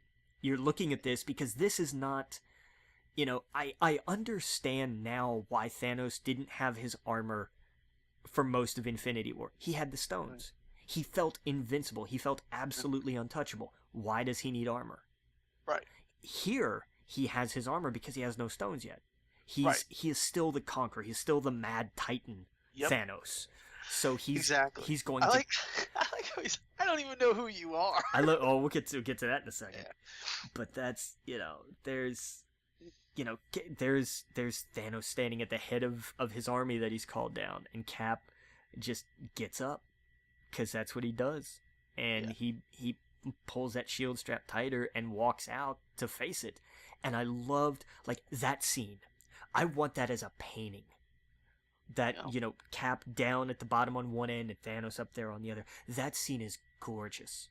Oh, yeah. That is one of the prettiest things I have seen ever. It's magnificent. At so many points, this felt like... an annual or just the big summer event, and that was the double spread. That was exactly that. You looked at that and you were like, I need a poster of that. You have to have they've got to sell that somewhere. I'll absolutely hawk up for that, no question. Yeah, because it was gorgeous. It was so beautiful. Yep. And then the comm kicks on, and you're like, wait a minute, who else talking to him? Oh well, maybe it's the guys trapped underneath because you can't really hear it the first time. You hear a little bit. When I heard him, maybe it was the second time. It was before he says the line. I was like, oh, he's gonna say it. Yeah, it's that he's gonna say it. Yeah, because the first time is just kind of like, hey Cap, are you there? Yeah. And it's really crackling, really broken, and so I was like, oh, is that, I don't know, is that War Machine underneath? Like, are they getting out of that? And then, the second time it was like, Cap, it's Sam, do you read me? Yeah. And like, and you heard the gasps and everything of, they're like, oh my god, that's right, they all came back. And then on your left, and oh my god, man, that was just, oh fuck, it was so good. Oh yeah. It was so good. Yeah, it was perfect. And as they all start filing in, the cheers never stopped. Yeah. You've got, there's Black Panther and Okoye and Shuri, and here comes Sam flying out. And I love that they used him doing a lap to show the other portals start opening. And there's Strange and the Guardians and Spider-Man, and that was another one where everybody just went nuts. Oh yeah. Of course they did. When Peter showed up, it was just. And then everybody else starts filing. And then there's Bucky and Groot, and the armies start coming in. And you've got Valkyrie, and here's Pepper in that suit. Yep. Finally puts on a suit. They were like, hell yeah. Yep. And then everybody, here, and Thor wakes up, and here's Iron Man back, and I loved that right before they've got everybody. I love that Strange looks over at Wong and just goes, is that everybody? And Wong, playing the part of the creators, looks over at Strange and just goes, you wanted more? Yeah. And I thought that was a fantastic little, like, dig at everybody who's never satisfied. Yep. And then, oh, by the way, here comes Ant-Man and War Machine and Rocket and Hulk. Yeah. And then and then the line that we've waited 22 films to hear. That we almost got in Age of Ultron. And it's delivered so perfectly. Yep. It's so great because it's half shout, and then here comes Mjolnir, and then there's the other end of the line. And then the war begins. Oh yeah. And God, it's amazing. Like that whole sequence from the time the Avengers headquarters gets obliterated. Oh yeah. To the funeral. Yeah. Is the most comic book thing that has ever been done in a movie. Oh yeah. And Valkyrie on a. Oh man. I'm like, it's TriStar logo flying across the screen. It's so good. But it's and it's full of just so many ridiculously awesome moments, and it's everybody that lines up, and with especially with Clint running with the gauntlet, and Black Panther showing up and being like, Clint, give it to me. Yep. And everybody's like, oh damn, he's gonna get the stones. Like, yeah, and you're like, oh, that makes sense. Yeah. Like, yeah. And then and then you get Scarlet Witch comes down in front of Thanos. Yeah. And that's where you took everything from me. I don't even know who you are. Yep. And she's just like, you will. And just kicks his ass. Oh yeah. Just beats him down. Yeah. And then my only and it's not a complaint because it's not at all, but criticism I guess of that is I wish it was a little bit more of the mind stuff with her and not like the energy projection stuff. Like I wish she like just screwed with his head. I get that, I do, but I or think like warped reality around him, like made it like, oh fuck, what did he just unleash? Yeah, I think throwing giant chunks of the debris at him that were like a story tall. I also think this was not a thought out assault on him. This was I am in pain and I will make you feel pain. Right. I don't know. Scarlet Witch's powers are so weird to begin with. Yeah. I just don't like. I want it to be more than just like I'm gonna throw things at you. Yeah. I want it to be like I'm gonna make you. I don't even know. Like just her witch powers are nuts. Yeah. So I don't know. I just wish it was a little bit different, I guess. I get that, but I wonder if it was just it's a heat of the battle thing. Yeah. I totally get that, and like I said, it's not a complaint at all. Yeah. But I just remember that thought when I was like, oh, dude, I've seen you do that before. But it was such a cool moment when she's like, "I'll make you know," or whatever. It Yeah, was so yeah, good. you will. Yeah, God. and then she's getting her own TV show too, so I'm sure they'll dive into that stuff. Yeah. Oh yeah. Cause man, if they Scarlet Witch she's on the next level. Yeah, she is. Yeah, she is. No doubt. Yeah. So. And then and then the ship just starts blasting everything. And Oh, I love that. But sire, our troops, and he doesn't care. Lives are expendable in the service of Thanos. Yeah. He's made that very clear time and again. And then it stops, and they got to fire at something else. And what are they firing at? Well, what did everybody really love that Captain Marvel did so well in her movie? She flew through a spaceship. Yeah, exactly. So we'll just have her do it again, and I was okay with that. Yeah. I'm like, that was effective. That works. Yeah. And I love that landing, and she's gonna get the gauntlet from Peter. It's like, hi, I'm Peter Parker. Yeah. I'm like, God, such a Spider-Man moment. And his moment with Tony. Oh my God, it was. Oh yeah. Oh, that was great. Yeah, that was. They needed to do that. Yeah, they did, and so they did, and it was, and Peter was Peter, like he was still just, he was still just him. Yeah. And he's great, and he's just like, "What's this? Oh, okay, this is nice." Yep. God, it's funny as shit. Yeah. And then and a moment that I thought, and I still think will anger more people as time goes on, but I never heard anything but positivity with the whole, I don't know how you're gonna get it through all that, and then every female hero lines up. Yeah. That was such a badass moment. Yeah. That was surprised awesome. they gave it to Captain Marvel though, because she didn't need that. Well, but I mean, it was just the idea of who's gonna, first off, who stands the best chance of, actually getting through all that in the first place. It would be Captain Marvel. And then, still it's just one person. No, she's got help.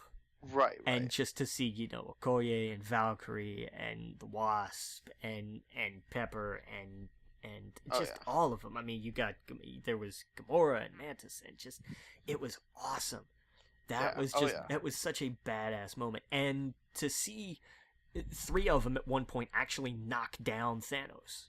Oh, yeah. And take him out of Captain Marvel's way. Like, that was but, he's still going to blow up the time machine, which they found because the horn went off again. God got this freaking van. Yeah. That was fun.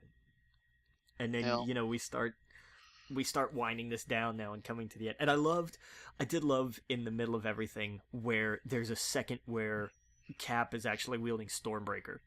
Yes. And then Thor turns to him and it's just like, no, give me that. Here, you get the little one. You get the little one. Yeah. Oh, that was perfect. But just so many. Like, that whole battle is filled with so many great moments. Yeah. It's even got Howard the Duck, which is great. That's a blink and you miss it cameo, but he's there. And that was wild. Yeah. But, and then we get to, we had the scene with Iron Man and Strange at the beginning of the fight where he's like, he said there was just one. Is this it? He's like, if I tell you what'll happen, it won't happen. I'm like, yeah, that's exactly how that works. Like, man, when he said that, that's when I knew. Yeah. And then, there's Tony looking at Thanos and looking at Strange and just that one finger. Yep. And it's in that moment Tony's like, I know what I gotta do then. You know what he's gotta do. This is it. And I love that Thanos mirrors himself. The whole I am inevitable bit. And then just that was another moment of like the entire theater's freaking out because they're like, no way, he can't do this again. And then it's just clunk. Yeah. Big giant laughs. Everybody loved it. Cut to Tony with the stones working their way up the gauntlet.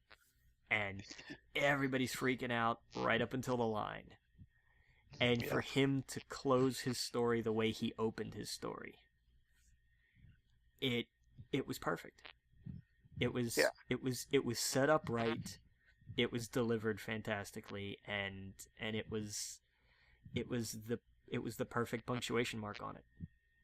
Yeah. And it it sucked because it was awesome and it was the only thing, and I'm telling you, man, you want to see 250 some odd people all start crying at the same time. Yeah. Like, I'm telling you. Yeah. But and then of course it only got worse at the funeral, you know. Yeah. With that bouquet that they set across there with that one little trinket as it goes across the water. Yeah. That was just a fantastic callback. Oh yeah. And I loved the shot of everybody, you know, how they went from group to group the whole way back. Oh yeah. And the one thing that I missed, because I didn't know at first and I had to look it up, was the kid.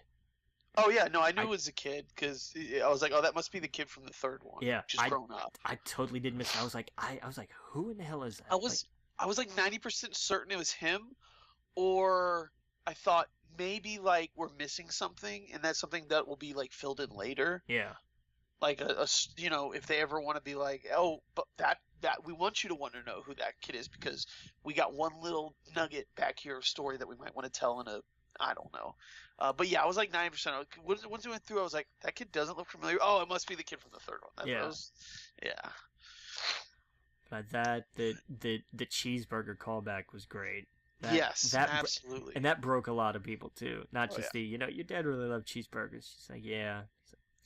I'm gonna get you all the cheeseburgers you want. I was like, God damn. Yeah, it puts a new light on the Spider-Man movie, and I got questions about that. Yeah. But there's, like for example, if I could do that right now, Go I guess. For it. Dig into it.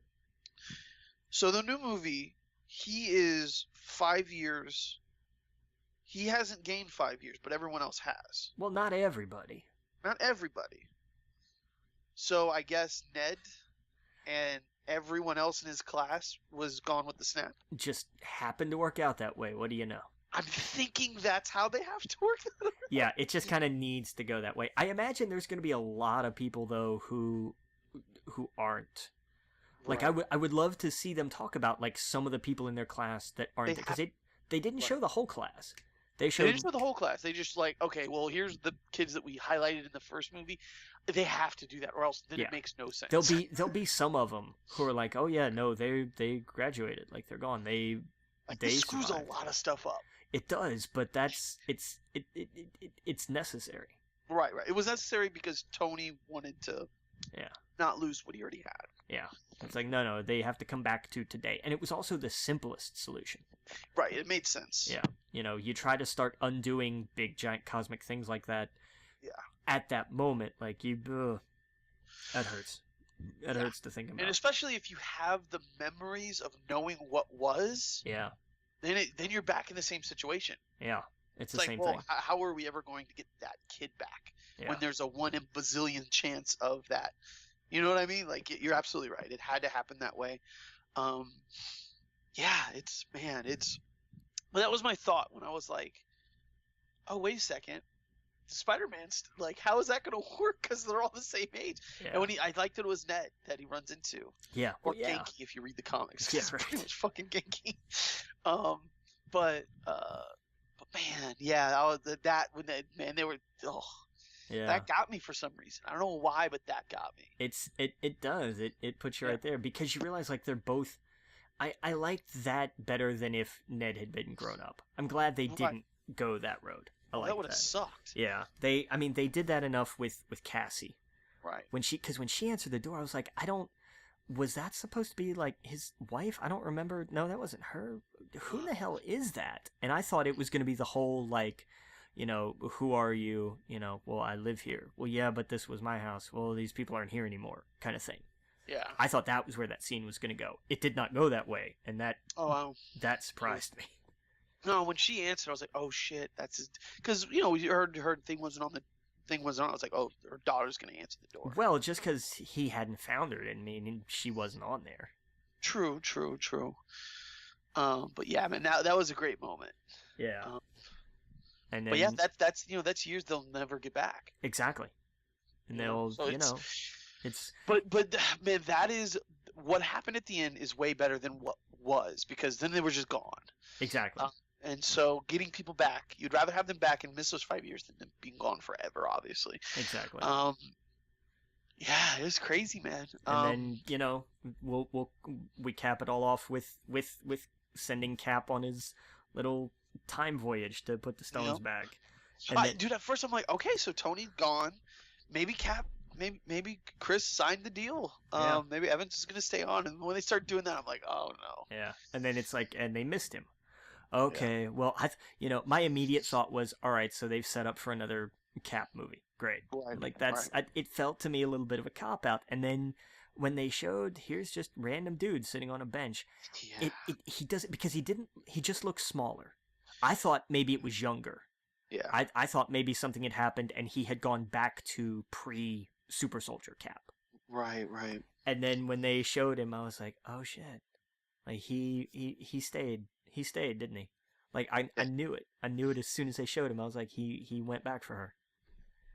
And I love that when he gives Sam the shield and Sam looks at Bucky and Bucky's just like, yeah, it needs to be you.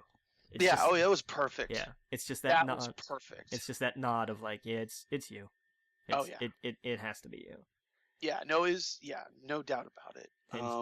I'm glad that they did that too, because I know some people would be sticklers and be like, no, it's got to go to Bucky first, because that's how it happened in the comics, but it makes sense. Yeah, you know, if you're still somebody who goes to see any of these movies and says, well, in the comics it was this way, just stop going to these movies. Well, no, I mean, I don't want to knock it, because sometimes I do get that way too. I understand it. That's why I'm saying I think they did that perfectly. Yeah. Is they did it to respect the people that were like, well, usually it would, like in the comics, it went this way. They nodded to that, and I thought that was awesome. Yeah, they did it. Yeah, and also because it would have been stupid to go. It wouldn't have made sense movie wise for it to go to Bucky anyway. In this Marvel universe, exactly.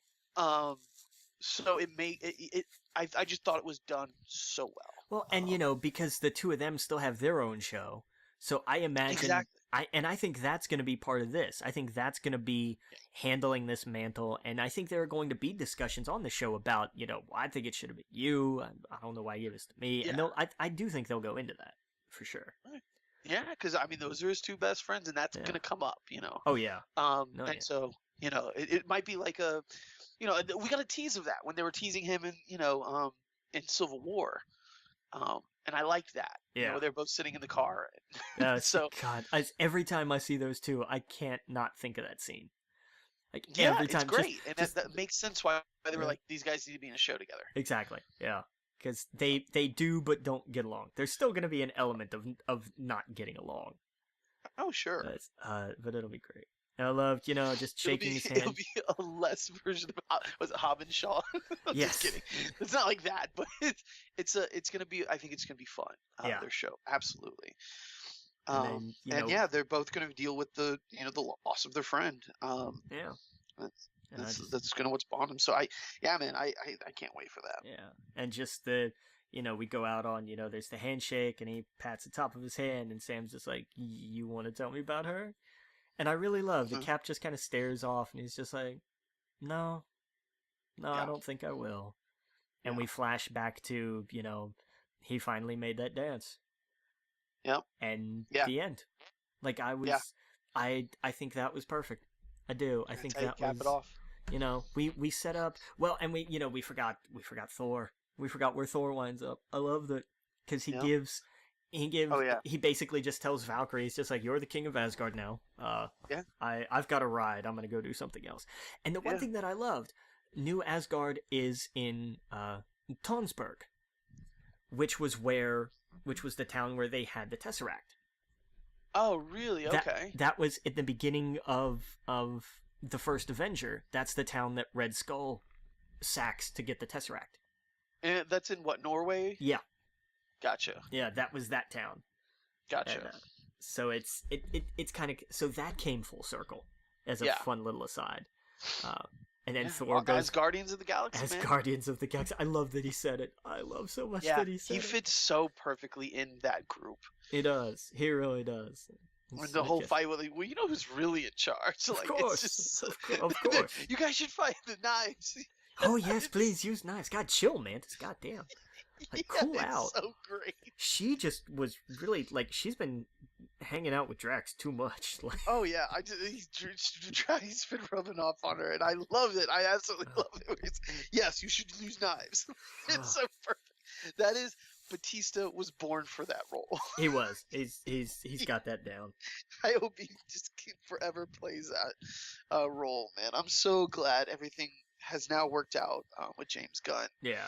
So Cause that it's gonna be interesting which Guardians movie and Thor movie is going to be which. You know, I don't think they're going to be Thor movies anymore. I think that's cemented. He's got his 3 now. I think now he is going to be merged into the Guardian movies. I thought Taika was on to do a 4th. Hey, if he's on to do a 4th, I would love that. But I could also see that just being like his 3 movies are done. Let's move on to new characters. Yeah, no, I'm totally good with that. Like, Yeah. I don't mind if they're just like, no, he did his 3 and now he's Right. He's because I mean his kind of last one was kind of an ensemble anyway with Hulk. Yeah. And Loki and all the other characters, so like it makes sense. But yeah, no, if he totally has another Thor movie, absolutely. But what do you do? I mean, his story with his family, everything's kind of done. Yeah, well, and I mean that was even he talked about it. He's like, for the Yeah. first time in 1,000 years, I don't really have a direction. Exactly, yeah. So like him going off and Adam Warlock and all that other stuff that they're going to be dealing with, like it makes sense that Thor's in that group. Dude, they could. Oh my God, what's his face? The horse guy. Like they Beta Ray Bill, yeah. Beta Ray Bill. Like all of that. I guarantee you, Gunn would love to play with those toys.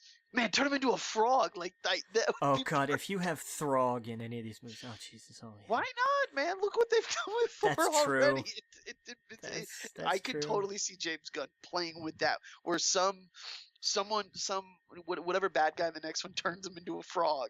It's just a joke. It could work. It absolutely it's could not work. out of the realm of possibility.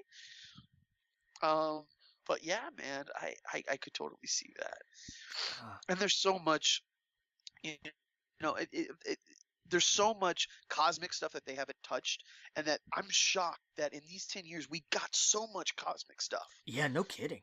Yeah, because usually the comics, the Marvel stuff, it's way more grounded and stuff like that. I've always been a fan of the cosmic stuff. I love, because the Marvel universe is so big and so massive, and so is the DC one. But for whatever reason, I'm way more pulled towards the Marvel stuff, Silver Surfer and all that stuff. And now they have all those toys, literally all those toys to play with now. Yeah. And that's where you keep the cosmic stuff. That's where you have fun with that. And I mean, I'm sure Hulk will show up too. He's got to be in some of these movies because that's the only way he can be in them. Yeah. And it would make sense. I mean, mix up the Guardians group. I guess Gamora's not with them anymore. What is she? Is she like off by herself now? I don't know. Was she not on the ship? I didn't see her on the ship. Did you? I don't recall. Well, let me ask this: was Nebula on the ship?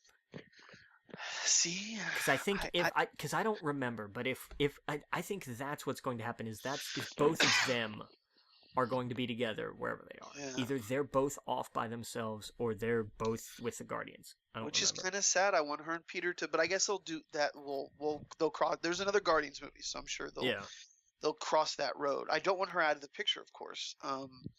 But that's a now you're dealing with a Gamora who never fell in love with him. Exactly. And that's a crazy concept. But man, I'm all in. I'm all for it. Yeah. Yeah. But no, it was the perfect ending. It ties what it leaves open, it does so in a way that makes sense. What it closes in what I think is the right way. I don't need to know, how did Steve, how did he change his name and identity so that he was still living in the past without people recognizing him. I don't care. I don't. He knows a lot of people in the government super high up. That's all they need to know. They're like, wasn't that Steve Rogers? No, that's not him. He went in the ice. Like, I guess the guy kind of looks like him, but clean cut, all American dude. You gotta remember, this is back in what year where you could easily have a different life. I mean, they did on Mad Men It's super simple. Yeah, it's so This is I before all of the yeah, I don't need that explained. I don't need any of that gone over. I don't care. Put it in a comic. Put it in a comic or something like that. They Eh, could totally do that. they could, but I mean, I love But the you're right. idea. I love the idea that Steve just like his fight is over. Oh The yeah. idea of just he didn't go back to be Same with a Tony. yeah, like I like that, you know, I, just the idea of he didn't go back to be Captain America in the past. He yeah. went back to be Steve from Brooklyn. Right. And I thought that like with Tony when he was dying, and Potts was telling him like we're safe, like we'll be fine, Yeah. essentially. And and I think that says a lot about the franchise. Like they're gonna be fine. Yeah. They don't need Tony anymore. They don't need Cap. They have other people to fill in the shoes. Yeah. Just like in the comics, um, someone takes over the mantle, they move on, and life goes on, and you have other characters. That was one of the great things about the Avengers comics. Now, of course, I didn't read Avengers so much later, but it's a rotating cast, and you might go 10 years without the big three being in the main seat anyway. But now we're gonna have, we already have new and exciting characters already, but I can't even wait to see what they do in the next 10 years. Yeah. Now that they have all the toys, you can throw the Thing in the Avengers. You can throw Wolverine in there. You can have Spider-Man, Wolverine, Thing all on the same team. There's so many exciting different things they can do, and I think this is a way for those actors to say goodbye. I don't think they ever need to put them back in the movie again, but it's a comic book movie. They totally could if they get the itch. To de-age Steve. I hope they never do that. Let me say that. I hope they never do Yeah. that. But they do always have an escape hatch if they did ever want to go back and tell another story with them. Well, and here's I expect that we will see like flashbacks that might include Tony at some point, Dude, especially in the Spider-Man movies. I they think could that's totally where do you an see him AI pop up. Tony. Yeah. Well, I mean that's how you carry him on. Fair. As like we want the actor to still be in the movie with funny little quips, as if he is Spider-Man's AI. God, that's a terrifying thought. He just talks to him, and that's how you get Robert Downey Jr. in the studio to just do some audio for the movie. Yeah, that's frightening. That'd be funny as hell, though. It would. See, that's what I mean. Is like you don't have to raise them from the dead or any of that kind of stuff. I think that would kind of tarnish it. But it is comic book movies. Yeah, These actors, they do kind of sometimes want to come back to the well. They always have that if they do, but I think this is the perfect way to send them off. Yeah, and I think this being movies, and I mean we grounded this universe, and they didn't bring back anybody who wasn't snapped. Gamora was the only exception, but they didn't bring her back. They plucked her out of time. It's her, but from an earlier point in time. Right. It's a whole different ballgame. She came with Thanos, yeah. Yeah. So Yeah. I don't know. That's interesting, and I know that opens up a giant plot hole because if Thanos wasn't in the past to do this, how did he create this timeline? Blah blah blah. This is honestly a movie where I don't care. Well, it's one of those things where, Thanos Thanos knew who Iron Man was. He was like, "You're one of the few people that were cursed with knowledge." What if that's how he knew? Yeah. As if he had that memory of him. I don't know. My brain hurts thinking about that. Yeah. I don't, and it is a fairly big plot hole, but I don't care. I don't. No. It doesn't. I'm not worried about their past because Right. they pretty much laid the ground rules of time travel, which is that they don't make sense. Yeah. So yeah. I'm good with it. Yeah, it was entertaining. It was fun. It was comic booky. It was everything I wanted it to be, and it had a satisfying ending. And honestly, the last 15 minutes felt like the most adult of the series. Yeah. Because of how they ended it. Yeah. And I shouldn't say adult, but you know what I mean. Like it's like no, you're that's right. how you end it. It wasn't campy and all that other stuff. It was like, damn, like they ended Cap's story just so beautifully. And same with Tony. That was the only two ways that was going to happen without it being campy or cheesy or whatever, or making it silly. Like it was a beautiful way to end those two characters. Yeah. And now we have so much more to look forward to, and that's why we were saying earlier, like it feels like, and I've talked to some friends where they're like, it could end now and they may not make any more, and I'd be perfectly fine. Yeah. And it's kind of a weird spot for Disney because it's like they knew that going in. They got to blow us away with the next few ones to kind of keep that momentum, I think, going. But it's going to be interesting to see the next 10 years because, of course, we're on board. Oh yeah. To see where it goes. But I'm curious to see where they take it, and I have full faith in them. I think they just need to keep the right people in charge, and that's the thing. A lot of people like to throw Disney's name on it, but really it's the people. They need to keep the same people moving it forward. It's Kevin Feige and the Russos. Exactly. And the fact, and it's a lot of this falls to Kevin Feige. I mean, this was he produced this entire saga. And right. he's the one that deserves the lion's share of the credit for this. You know, I mean, right. And I should say, I didn't mean to end my sentence with that. Just keep the same people. Obviously, add new people and new exciting. Oh yeah, because that's what they've done. Yeah. With like Black Panther and everything else, adding in these directors and stuff, and adding new blood to it. But at the same time, like we were saying, it's behind the scenes with the producers and stuff like that. If they get rid of Kevin Feige and the Russo brothers, then I would be worried. Yeah, I would be too. About the next 10 years. But they're smart enough to hire the right people for the right movies. And we've seen that in the last few movies, obviously. Yeah, I mean, they had they hit a snafu with Edgar Wright, with Ant-Man and all that stuff. But when it came time to pull the trigger on Taika, they were like, yeah, let's bring him in. You know, exactly. Thor as a franchise had not done well. As a character, he'd been doing great. As a franchise, not so much. So they were like, after Thor: The Dark World just kind of got lambasted and nobody liked it, and they redeemed it so much in EndGame, which was great.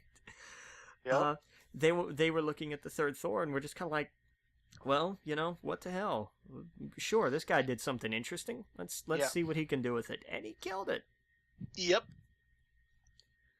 Absolutely. So I'm with you. I think that I can't wait to see their panel at Comic-Con this year. Oh yeah. Yeah. Well, didn't they say they're not going to talk about anything until after Spider-Man? Oh, yeah, that's right. Yeah. When does Spider-Man come out? July 2nd. When is D23? Well, when's Comic-Con? June something, I think. Oh, okay. Yeah, I think Comic-Con, I think SDCC is June something. Yeah. March 10th. No, that's Founded. Hold on a second. I'm like, what? Yeah. August 23rd to 25th. That's D23? Yes. Oh, no, it'll be Comic-Con. Comic-Con runs July 18th through the 21st. Okay. It'll be Comic-Con, for sure. Yeah, because that's what they said. They're going to be quiet about what happens next until after Spider-Man, because Spider-Man's technically the end. Yeah, it is. I like the idea of Far From Home being kind of like an epilogue, I think, right. to all this. It's going to serve as a setup to the status quo of what's coming next, but I like it as sort of like this sort of epilogue or an interstitial kind of story. Of like, it's, they're going to talk about how crazy it was, and some of their classmates aren't there anymore, and some of their teachers aren't there, and this and that, but, it's largely going to be, Spider-Man and Nick Fury and, all that stuff. Yeah. Yeah. So, gonna be interesting. Gonna be very interesting. Yeah. Yeah, man. I'm excited. I'm excited to see what they do next. We know about some of the future movies. We know that they're going to do another Guardians, another Doctor Strange, another Black Panther, Black Widow, the Eternals, and then we know that they have the X-Men and Fantastic Four now, which we might not see in the next phase. Because they technically couldn't start working on them until a few months ago, right? So who knows? We will hopefully find out this year. Yeah. And we all know Star Wars. They're gonna kind of not go on a hiatus as much, but like they're gonna like pause. They're not gonna maybe do one every single year like they were planning. Um, so this will so there'll be enough room, I think. Yeah, For these agreed. Avengers movies and stuff. So, yeah, man, I'm excited to see what they do next. I can't freaking wait. For sure. All right, yeah. So EndGame, crazy. Let's get into Game of Thrones. Yeah, man. It was the long night, right? It was. It was a very long night. Yeah. Yes. Oh, dude, we paused it like an hour into it. I thought it was almost done, but I go to the bathroom and so there's fucking 30 minutes left of this thing. And I was all for it. Oh man, they could have gave me another hour of that. That was great. Let's I guess talk about the controversy real fast. Was it dark for you? Because it was dark for a lot of people. It wasn't for me. Super dark for me. Like like worse Really? than Daredevil dark. Was it like you didn't understand what was going on, dark? Barely. I could see whoever was in the foreground. Were you, I could not see. were you watching it at night or during the day? At night. But I mean, I even Huh. killed the lights and everything. So like that was the only thing I was watching. But no. Well, see, that was the thing because I was like, we watch it in pitch black. We don't have any lights on. I could see it just fine. Yeah. And I don't understand. I watched it again during the day, the next day, because I was like, what are people talking about? During the day, on my Mac, I was like, oh yeah, I can't see anything because I got the light coming in through the window, and I thought, what did people just like watch it during the day or watch it with like the lights on and someone in the kitchen and their iPad open and like I didn't understand. But when we watched it at night, man, we could see the whole thing. I could barely see much of anything. Damn, that sucks. Yeah, it was not terribly Is it fun. it's the TV? I No, don't know, or like the difference in TVs. I don't know. I saw a bunch of articles that gave a million different reasons, but yeah. it was one of those like I don't know. Like I don't know. I feel bad for people who couldn't see what was going on. Yeah, no, I mean, I don't have an answer for why it was because I know there were plenty of people that were like, yeah, no, it was fine for us. And I was just Yeah, that's not what I was just not one of them. to me like I think it was and I saw that the producers and directors were like, well, first of all, our show, the way we shoot this is natural. This isn't like Helm's Deep or those other kind of movies, which the guy like studied apparently, Yeah. where there's just a ton of fake lighting, like you're on a soundstage or something. Like they shot this at night, in the dark, in a snowstorm. Yeah, and like that's the atmosphere. yeah, but it's also the reason and that it is supposed to be chaotic. but if you're filming a movie about something in a cave, you have to add lights because caves are pitch black and you can't see what's going on. Yeah, So but the whole all the important parts there were lighting though. Once she lit up the fire, was it the whole show you couldn't see, or was it like the first 20 minutes? anytime they weren't around the fire. Like even in Winterfell, like in the crypt, forget it. Real. In the hallways, forget it. Like I couldn't see a lot of that show. In the Godswood, forget it. Like even with In the crypt, you couldn't see. It was lit in the crypt. I know. That was what was weird to me. Like it was brighter than everywhere else, obviously, but it was still kind of dark. Like not the kind of dark that you would expect. Obviously, it's it's torchlight and this and that, so it's going to be kind of dark. I understand that. It was darker than. I feel like the dress that's blue and white for some people and black and gold or whatever. You remember that dress? I guess, but I just Well, that's what I'm saying. Like I totally can't see. Does that make sense? Like because I've watched it twice now, and even when it was fuzzy, it was like 20 minutes into it, then they light everything up and you can see everything. No, I mean even after that, like I was still having trouble. I want to see it on a TV that's like that, I guess, to see what people are talking about. Because I watched it on because I thought maybe it was just my laptop, and I thought, well, okay, that would make sense. I would understand that. Oh yeah, So well yeah, your laptop. right, but then I moved it to my TV, and I was like, I'll watch it on this. Same problem. Huh. Same problem. A problem that I had a lot with Daredevil too. Daredevil was ultra dark in a lot of places. Yeah. Man, I So don't that's know. yeah. No, it was not. It was not fun. It wasn't. You That's could crazy. I feel bad. Man, I feel because terrible for people that couldn't see it. because the problem with it was that there was so much, like you couldn't see any of like the side stuff. Like you could perfectly see like as people were walking through the armies in this, after the dead had breached Winterfell, you could see the Right. fight that was going on right in front of you. But anything that was off to the side that could have been mildly important, you couldn't see it. You couldn't make it out. Huh. Yeah, it was not terribly pleasant. Damn, man. That's I don't know what to say, man. I didn't have any of those issues. Yeah. Yeah. I mean, we could, especially when she lit up the trench, and I think that is a major reason why they did that, because the thinking is behind. And then again, this is a lot of the stuff that I actually read in one of the articles, was that the other battles they've had the pleasure of doing it during the day, where you can see the battle of the bastards, you can see the horses running by, you can see their faces, Yeah. you can see all of that. But when this is death, and he's bringing the night, he's bringing the cold with him, and in the cold and the storm, there's only so much you can do to have natural lighting without it looking like they're on a set. Um, and I thought, especially when the Dothraki charged, like I saw that was lit up. I think that's another reason why they lit all of those, behind the scenes reason why they lit all of the weapons on fire. You could see them go into it, and you could see them slowly go out. Um, but yeah, man, I don't know. That's fucking terrible, because and I thought maybe like, okay, they shot this kind of like you would a movie, and you expect people to see the movie in the theater with the lights off. Yeah. And before our conversation here, I've literally thought that's what people were doing. They were just watching it in the daylight, not realizing you gotta watch it in pitch black.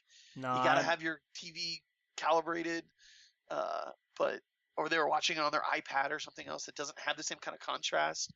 But yeah, man, that sucks. You know what you're doing, so even if you can't see it, shit, I feel bad for people. I cut my lights. I even turned my Yeah. TV to make sure it wasn't like, I mean, even at night I was like, I don't want this thing like getting anything from any of the windows, nothing. I pulled the curtains, all Right. of it, because I was like, this has to just be me, right? I checked my brightness settings and everything. I was like, no, it Damn. wasn't me.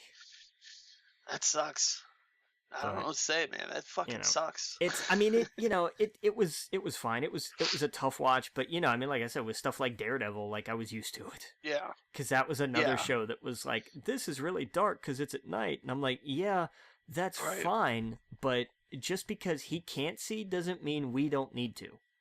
Like Right. that was the way I looked at that. Was just like I can't see what's going on, and I'm the audience. We're supposed to be able to. Right. So The only part where it got a little fuzzy for me was the dragon stuff, but I thought that was on purpose. I thought like they literally can't see anything. They even mentioned the show. She can't see us waving. Right. That I understood. That I was perfectly fine with. And I get it. Yeah, it's at night and this and that, but there is a time where that's just kind of a dodge and not actually a viable excuse anymore. I guess what I'm thinking of, like the important parts, I think they lit up pretty fine. Like with Ed, with Arya, the stuff with Jamie and Brienne. Like when it got close to the characters, I could see what was happening. I could see the characters and them talking to each other, and I felt all that was lit up pretty well. It's when they pan out and they show that stuff, that's where it did get dark for me. But I thought that was entirely on purpose, because it was like, here is this flood of dead people. Sure. And it's all just darkness. It is death coming at our door, and it's just a flood of it. So when they showed Ed's death and all that, you couldn't see anything. Hardly. There were some, like once, the scene with Lyanna and the giant white. Like, I mean, that was lit up fine. But that's what I mean. Stuff that was front and center. That kind of thing. Fine. But man, even like some of the stuff in the Godswood was not really well lit for me. And I don't just mean like the ones sneaking around. Like, I mean, it was Yeah. some of them were just not. It was just kind of tough.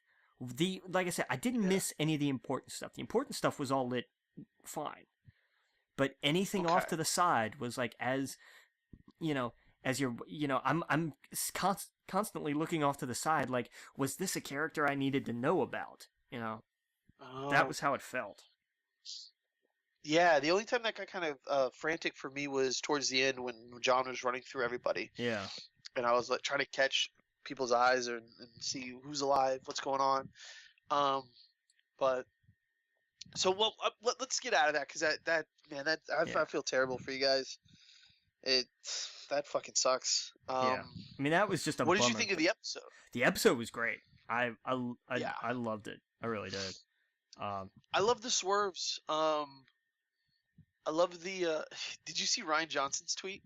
No. What did he He tweet? was like, "I have so many I have so many Night King theories." Jeez. I was like, "That's perfect. That is perfect." Fantastic.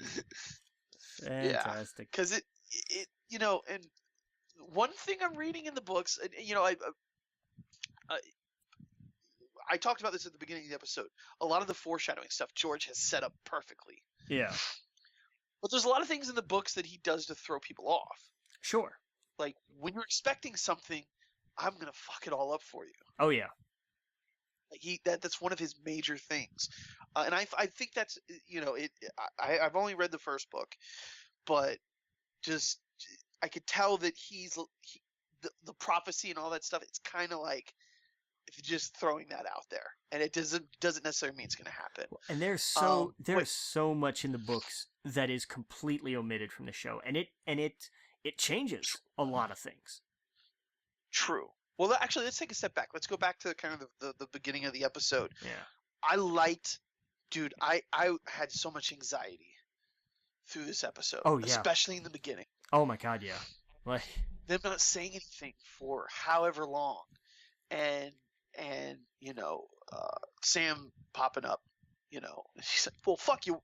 You took long enough." Yeah, I was like, why is he up there? Why? No, this is no. When we saw him at the end of episode 2 and he's down there in the crypt with everybody, I'm like, yes, that's Sam. I love you to death, but that's where you belong. Yeah, you're smart. Like they need your brain, just like Tyrion. Yeah. He is a brave man. You don't have to keep proving it. You are. He is the first person to kill a White Walker, and I feel like he thinks he keeps the need to prove himself, and he doesn't. Yeah. But man, yeah. So the lead up to that, the Melisandre coming out of nowhere and lighting up their swords, giving you just a glimpse of hope. Yeah. That they're gonna do this, and then, of course, Dothraki. That's how they fight. They charge. They don't wait. And then they just out one by one by one. All of the Dothraki are dead now. Well, not necessarily. A few of them ran back, and I don't know if that was the entire Dothraki army. I don't know if she brought everyone. I still think there are Dothraki in Essos. I don't think she brought every single soul to here. I think there's still. I'm pretty sure she did. Leave a bunch of people over in was not Marine, but what's the city she was in? Not Karth. That's what I was going to say was Karth. I can't remember. She left a lot of her people there. She didn't bring everyone on the ship, but for the most part, the Dothraki are gone. Yeah. And then what you see a few running back. You see Jorah Mormont on his horse, dude with Ghost running with him. That was, man, I want that painting. Oh yeah. Oh my God, yes, that was gorgeous. Yeah. But yeah, him coming back and the look on his face, like run, or just like it's like just death. Yeah. No, he did. Yeah. Oh yeah. And then you just see them swarm like bugs. And we knew that was going to happen because we've seen that kind of in Bran, whenever with Bran and Hodor and all that, them running on the ceiling and everything else. Like, it is a swarm. This is this is StarCraft. It's a plague. The Zerg. Yeah. Yeah. Yeah, no kidding. Yeah, that is their strategy, is to swarm and not stop, and then raise the dead and then keep going. And yeah, man, it was crazy. Everyone kind of got their moment. Brienne and Jamie and them kind of saving each other, and Grey Worm, and then Sully, and he was like, protect the retreat, and it was so good. And then just see the swarm just coming and coming and just knocking row after row, and it's slowly, and you're thinking, you're at least me when I'm watching it, I'm like, is he gonna book it backwards? Like, is he thinking about the woman that he loves, and is he gonna run back? And man, it was just so good. And then of course they all come back, but Melisandre, they dragons can't see, they can't see the light the trench, and when Melisandre comes out and she does her little her chant, and it was only until it looks like she gave up hope that it actually lit up. Yeah. Which was crazy. And it lit a fire, and then they figured out how to get over that. And we talked about Lady Mormont, or was it Lyanna Mormont? Yeah, well, and also Lady Mormont. Yeah, that would work too. Yep, that makes sense. Yeah. She went out like a beast. Hell yeah, she did. She was a badass. Right in the giant's eye. I love that it's like, here's the smallest, fiercest one of them. So what's she gonna do? Of course she's gonna kill a giant.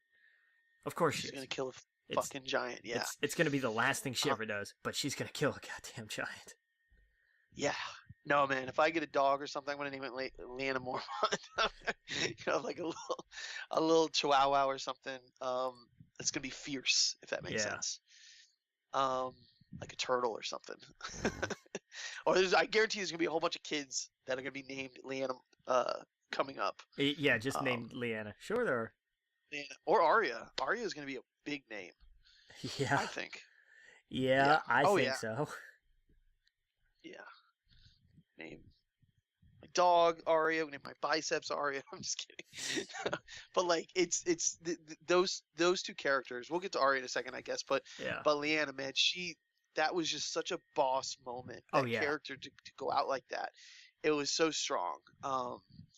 And now the Mormonts are gone. I don't know if they have any relatives or whatever for that family, but Bear Island, man, they were some strong motherfuckers. And it was such a cool way for her to go out. And then it kind of like the whole tone of the show changed at that point. Yeah, it became complete despair. Yeah. Well, no, it changed to like a horror.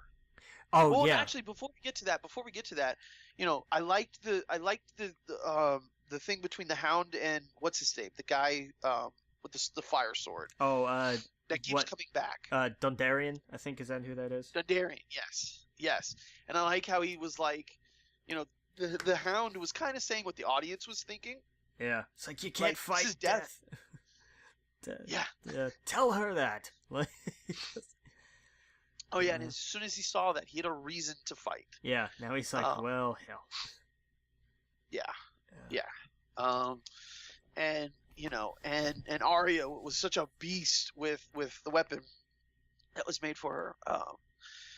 It was Beric Dondarrion or whatnot. I'm terrible with names, as we all know. But yes. So that and then that's when it kind of changed. And then Arya, it went from more of like a horror, like suspenseful horror, like straight up horror at that point with her in the library. Were you able to see those scenes? Yeah. Like I could I saw enough to be like, okay, she's sneaking around because there's whites, I get it. But I was I was properly confused because that's what they wanted. It's like, why doesn't she just get, like, there's just one here and one here, she can take them. And then you realized, oh no, they're actually everywhere, and she would have been completely crushed to death. So yeah, that's why. Oh yeah. And did you happen to see the behind the scenes that they did of the show? I saw the little thing they did after. I saw parts of it. Oh, dude, it's on YouTube. It's just HBO. I'll go check that out. There's a 40-minute documentary just on that episode. Nice. I'll go. I'll watch that later.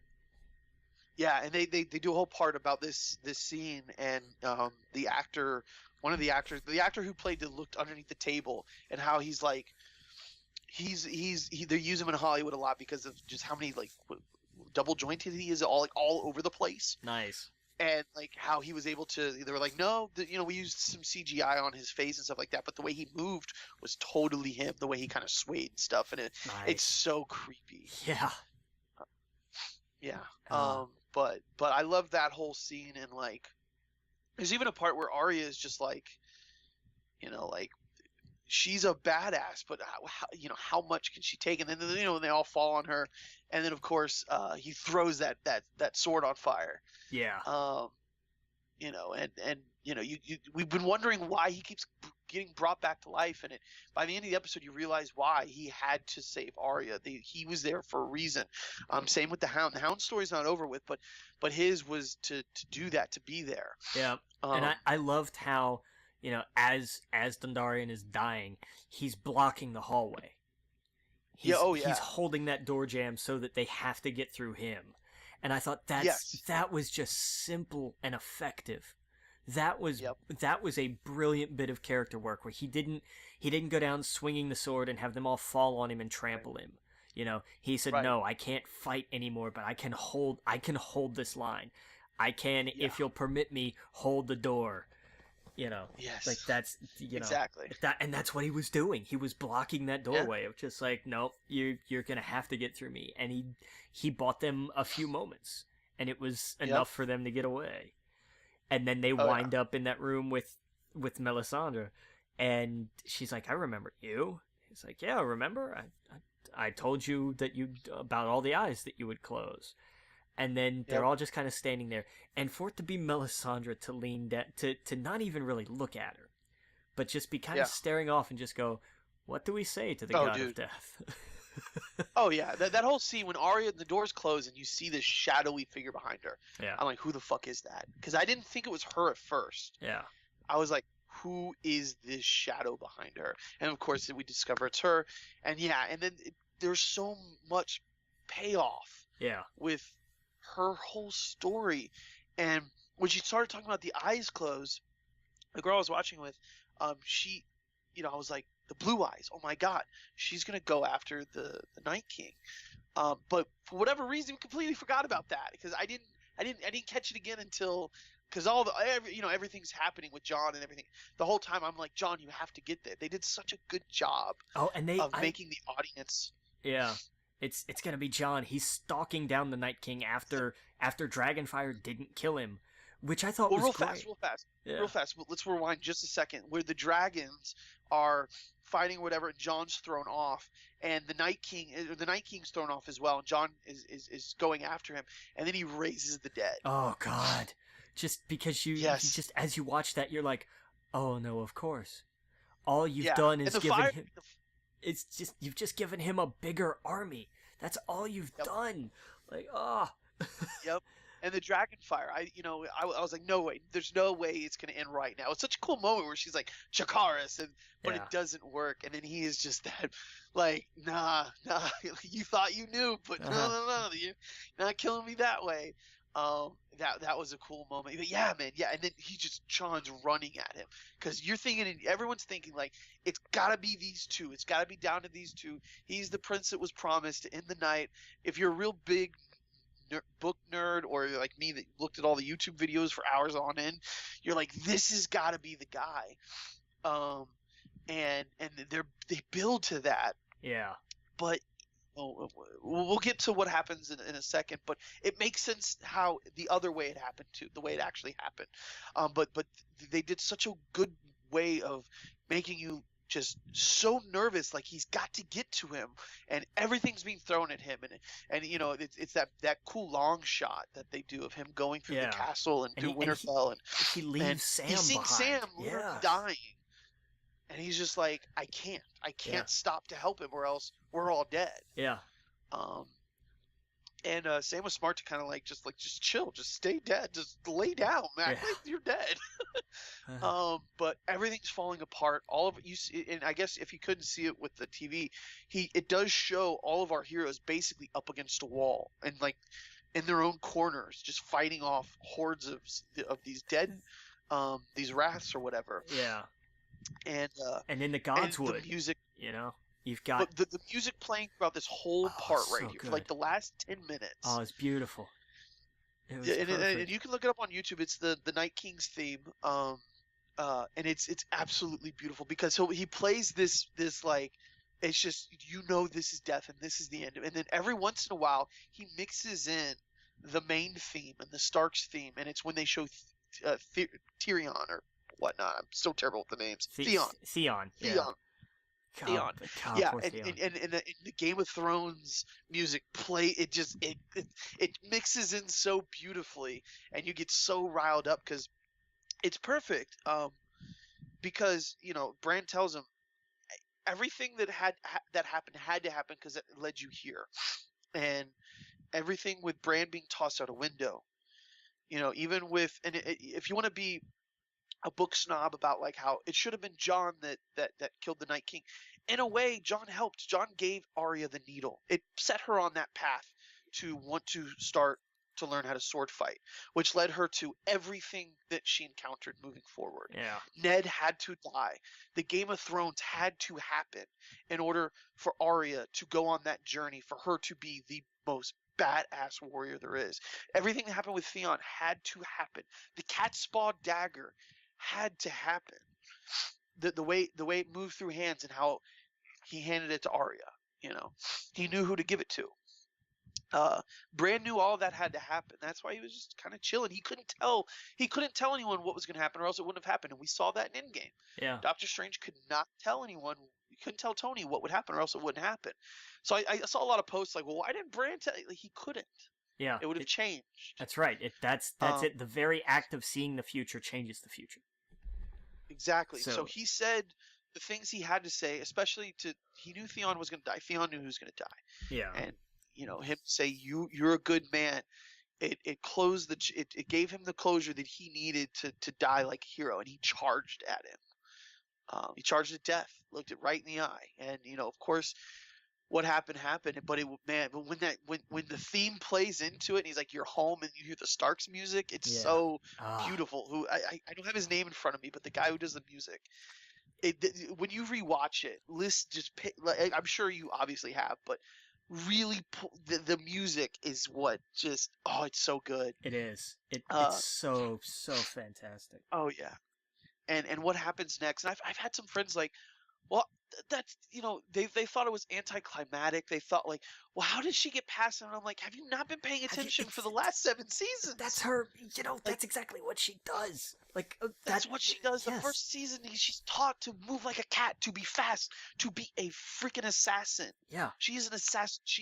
That is how she works. And of course he catches her because he's superpower or whatever, but it doesn't matter. She's quick. She does that same move she did to Brienne of Tarth, and it's so well done. And it's stabbed right where the Children of the Forest stabbed him. Yeah. Oh yeah, it was poetic. It was a poetic way to do that. And I get it. It's I don't know if people were expecting like a space battle or something. Like I don't know what they mean by that.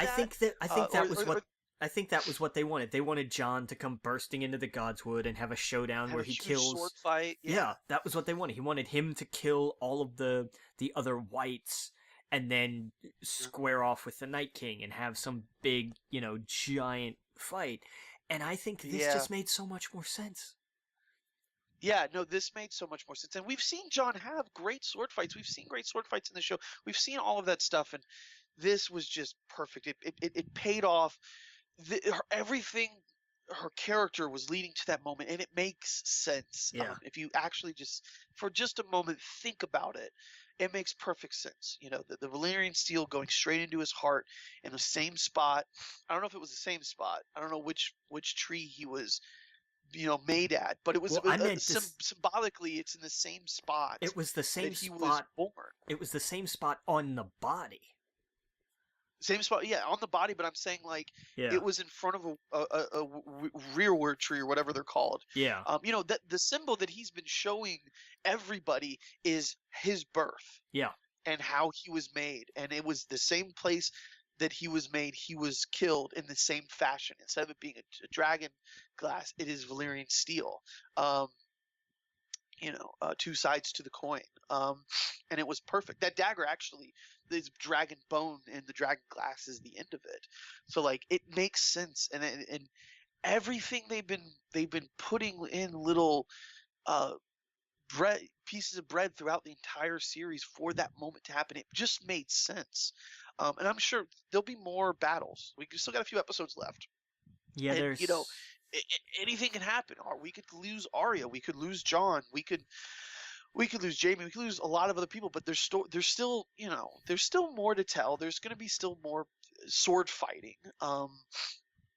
But this was the way to end that. I think maybe if I don't know, like I think people thought like, well, we've been building all this up and he gets stabbed in the heart. It's like, yes, that's exactly what was going to happen. What else yeah. we all knew that was going to happen. Or No, at least we all knew that all he needed to do was get stabbed by that kind of sword or whatever. Yeah. I had no problem with this at all. Like I thought it was brilliant. And I loved that it was a misdirect, because that's what we've seen. Look, season 1 ends with arguably the person we all thought was going to be the main character losing his head. This is a show that has been it's been built around misdirections and completely fooling expectations. Like that's right. Everyone going into this episode had a death list. Like, hey, we're losing everybody, me included, of course. Mm-hmm. We all thought everyone was going to die, and there was some major deaths in this episode. Yeah, Jorah. It wasn't Jorah. It wasn't a lot of who. Yeah, exactly. And it wasn't a lot of who I think people guessed, because of especially this scene with Brianna Tarth. We thought maybe everyone in those chairs would die. Yeah. And it kind of went the opposite. But Jorah Mormont. I mean, he died doing. He died exactly how I think he would want to die. Yes, agreed. Protecting her. Absolutely. And it was only until he knew that all the dead were dead, and she was safe, did he finally rest. Yeah. And it was. I thought it was so beautiful when the dragon came in, because they both kind of raised that dragon. Yeah, that's true. He was I think the dragon knew what was up. Obviously saw his mom upset, but also that was someone that has always been by her side protecting her. And he loved her when he knew she couldn't love him, because of the role that she plays in all of this. Yeah. And it was just the definition of a knight. And it was just, man, it was so good. The Mormonts, the way they went out in this episode, you couldn't have written it better. No, they were badass to the end. Yeah. Oh yeah, absolutely. And moving forward, like Dany has lost so much, and I think, this is definitely going to rally the North with her. Yeah. Like the fact that she sat there swinging her sword, she was there in the mud with them, and I think I don't know how the next 3. We can talk about that, I guess, in a few minutes. About how the rest of this is going to go, but I thought that was such a perfect way to end it. Because I mean, what do we? Arya taking him out, and where do we go from here? The North is, and I thought this is why you do this episode as the 3rd episode, and you have 3 or 4 left. Yeah, I think it's just 3, isn't it? There's only 6 this season, right? I think so, yeah. So there's 3 episodes left. I know they're all going to be just as long as the last one. So that's how you, because now it wouldn't have made sense if you saved this till the end, because now the North is destroyed. Their armies are destroyed. The Dothraki are gone. The Unsullied are dwindled, if any are. We know a few are left. Yeah. The North lost most of their warriors in the Battle of the Bastards, and now they lost the rest of their warriors. Most of these people were just common folk. They talked about that in the 2nd episode. Like, most of these guys they're not fighters. They go to the Onion Knight and they're like, hey, we're not fighters. And he's like, neither am I, but I've survived 2 of the biggest battles there are. So like, they don't have really an army to rally behind. I'm sure there's a few houses that stayed out of this, but a lot of them are also dead. Anything north of Winterfell is gone. Yeah. Wildlings are completely wiped out. So what do you do? Now it's a question of it's anyone's guess. I'm curious what Dorne is doing. I mean, we know that the queen and her daughter are with Cersei, but like the rest of Dorne's army, um, the Reach is gone, right? No, not or Highgarden's gone, I think. Highgarden's gone, and that was, they have like what 20,000 men with the Golden Company. Yeah, like They still have 2 dragons, yeah. and I saw that in the preview that that Ghost is still alive. So like Yeah. they have Direwolf, they have 2 dragons, but they don't have an army. They have a few people in Winterfell that are like, yes, let's go get Cersei for the final war. But in Theon's sister and her ships. Oh, they showed some of the ships with the Targaryen dragons on it, right? Yeah. In the preview. I think But so. yeah, so like, but what? I don't know who they're gonna get to rally behind. I wonder if the realm hears what happened in the north, and they're like, "That's who we need to get behind." You know what I mean? I don't think so, because I think they're still just gonna think fairy tale. Oh my god, they can't think fairy tale at this point. Sure they can. These people are stupid. They're the average common folk. They're gonna hear the whites and they're just gonna go, yeah, but that doesn't make the price of bread any cheaper. Who cares? Yeah, but do you think the people in Old Town are, now that Winterfell is destroyed, they think it's all just ghosts and goblins? Who knows what happens in the north? I don't think. The north I is think their own that now people.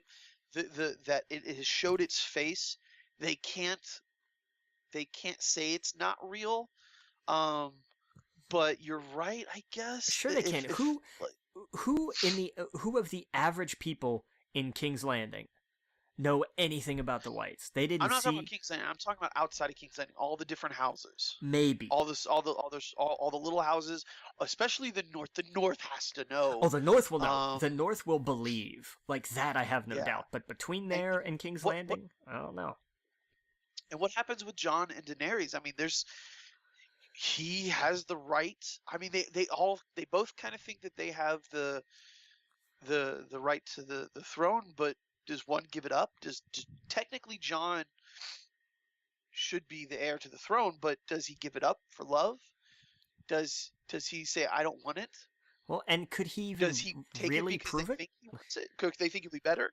I don't know, but I mean, could he even really prove it if he needed to? He can. Oh yeah. Well, they have Bran. They all know Bran is all-knowing. They know he's a Blood Raven. Sure, and they have Sam and his books. Does Sam have that book? He does. He brought the books with him. Okay. There's a funny thing that Gilly talks about, and I want to look into this. I need to put on my inspector hat here. Okay. There's a scene, and I'll have to find it after the show and send it to you. But there's a scene where Gilly, she's learning how to read, right? And they're on a boat, and she's like, the funny thing about words is we're reading these books, and they're saying the sun, but do they mean S-U-N or do they mean S-O-N?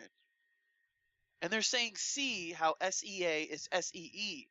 And I'm looking back at these prophecies about the sun setting in the east and the west and all this other stuff. And I'm like, they actually mean the sun or a sun? And I'm like, are they throwing in stuff to be like, you should be paying attention to this if the words are just a little bit different? Right. Oh, that's so there's clever. some stuff I want to look into. Yeah. Yes. Yeah.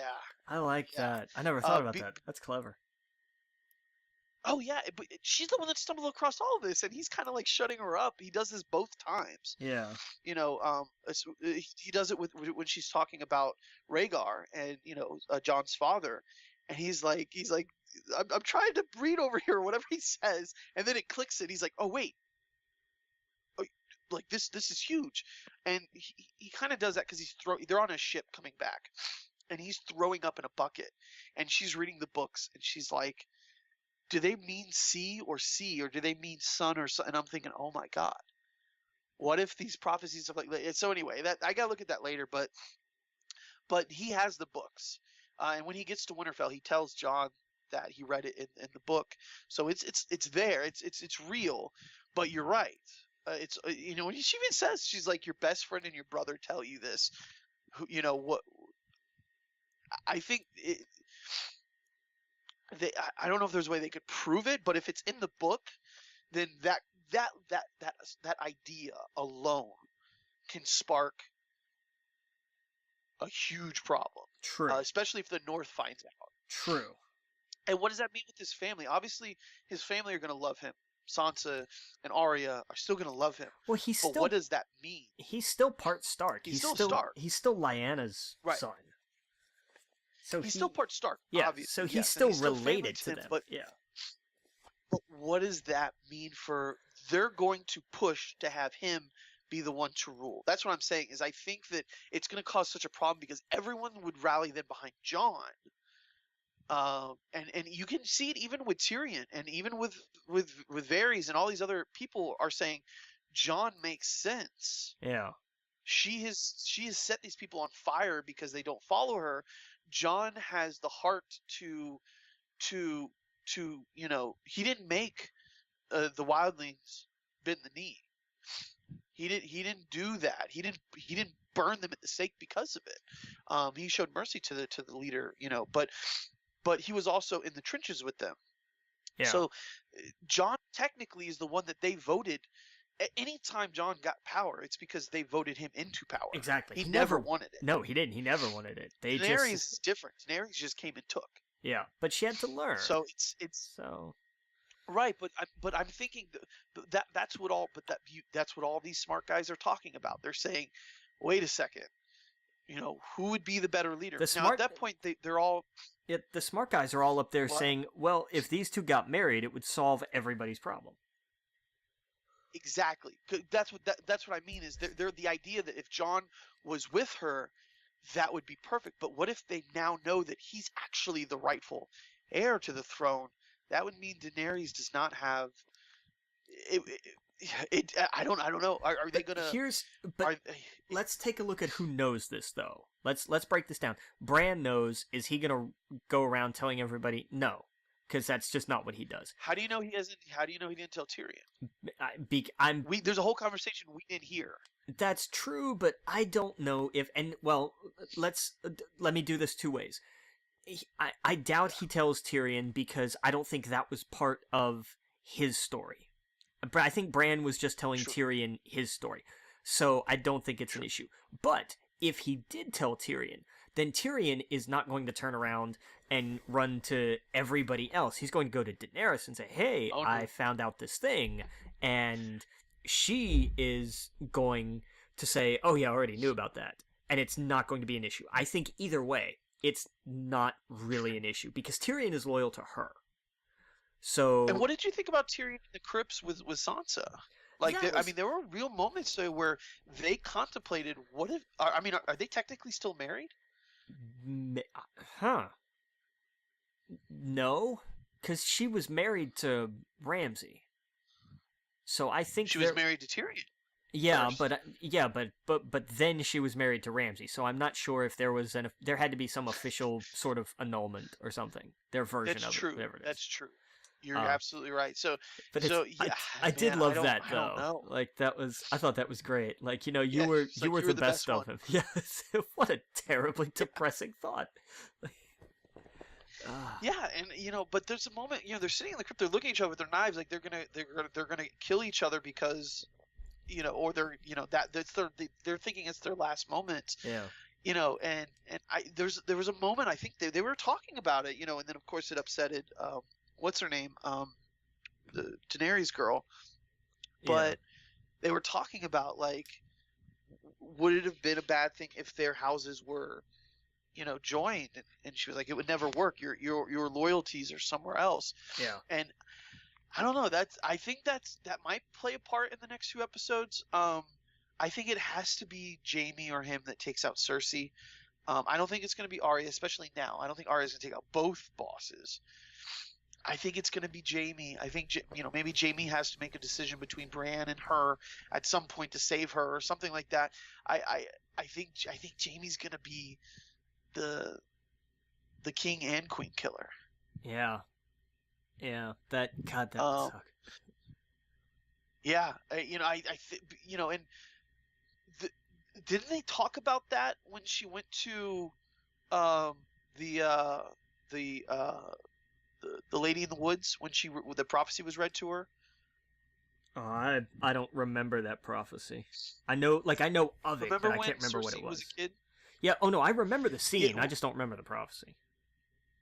I think they talk about one of her brothers killing her. Huh. I could be wrong. I've, I, I've seen too many YouTube videos, but that's part of the prophecy. Maybe they omitted that from the TV show, because they definitely talk about the part how she's going to have 3 kids, and they're all going to have uh, golden something on their head and golden what do you call it, veils, basically meaning that you're going to have 3 kids. They're all going to have blonde hair, and they're all going to die. That was definitely on the TV show, so she's not having another kid yeah. if the prophecy comes true. Um, and that's why I'm saying I don't think she's pregnant. She might be pregnant by this new guy, but I don't think she was pregnant by Jamie. I think it was all just a trick to get them both down there, um, or up there. But I think it's got to be Jamie that does it. I think he's got to be the one that ends it. Maybe she says like, burn it. Maybe it's kind of like a poem where it's like repeating, where like she ends up becoming the Mad King essentially and saying, burn it all down, and he has to kill her. I don't know. They It's might. going to be interesting Yeah. seeing moving forward because the North is destroyed, and that's why I think they had to do this. They had to weaken Jon, Daenerys, and all of them. They had to be taken out so that when they go against Cersei, it has to be a real fight Yeah. where Agreed. they are outnumbered. They have a dragon, but they're totally outnumbered. Um, or they have a couple dragons. So I think this is a way to get the realm rallied behind them if they do find out and believe in them. It looks like the North in that scene that we saw in the preview. It looks like they obviously like, yes, we're rallying behind you because you were in the trenches with us, looking death in the face while she sits on her throne in the South. Yeah. I hope Dorne gets involved. I don't know who else is still alive that could pop up, but it's going to be interesting to say the least. The next three episodes, and that's going to be it, man. Like this series, I know it's won more Emmys than any other scripted television show, rightfully so. That episode has to win an Emmy. Oh, it's got to. It has to so bad. I can't think of any show that put that much effort and had that much. Man, I was standing up at so many points, like screaming, just shouting and sitting down and like, quiet, quiet. What they say? What they, just oh man, we were on the edge of our seat, just freaking out, and we had to pause and rewind a few different times. And it was such a fun experience.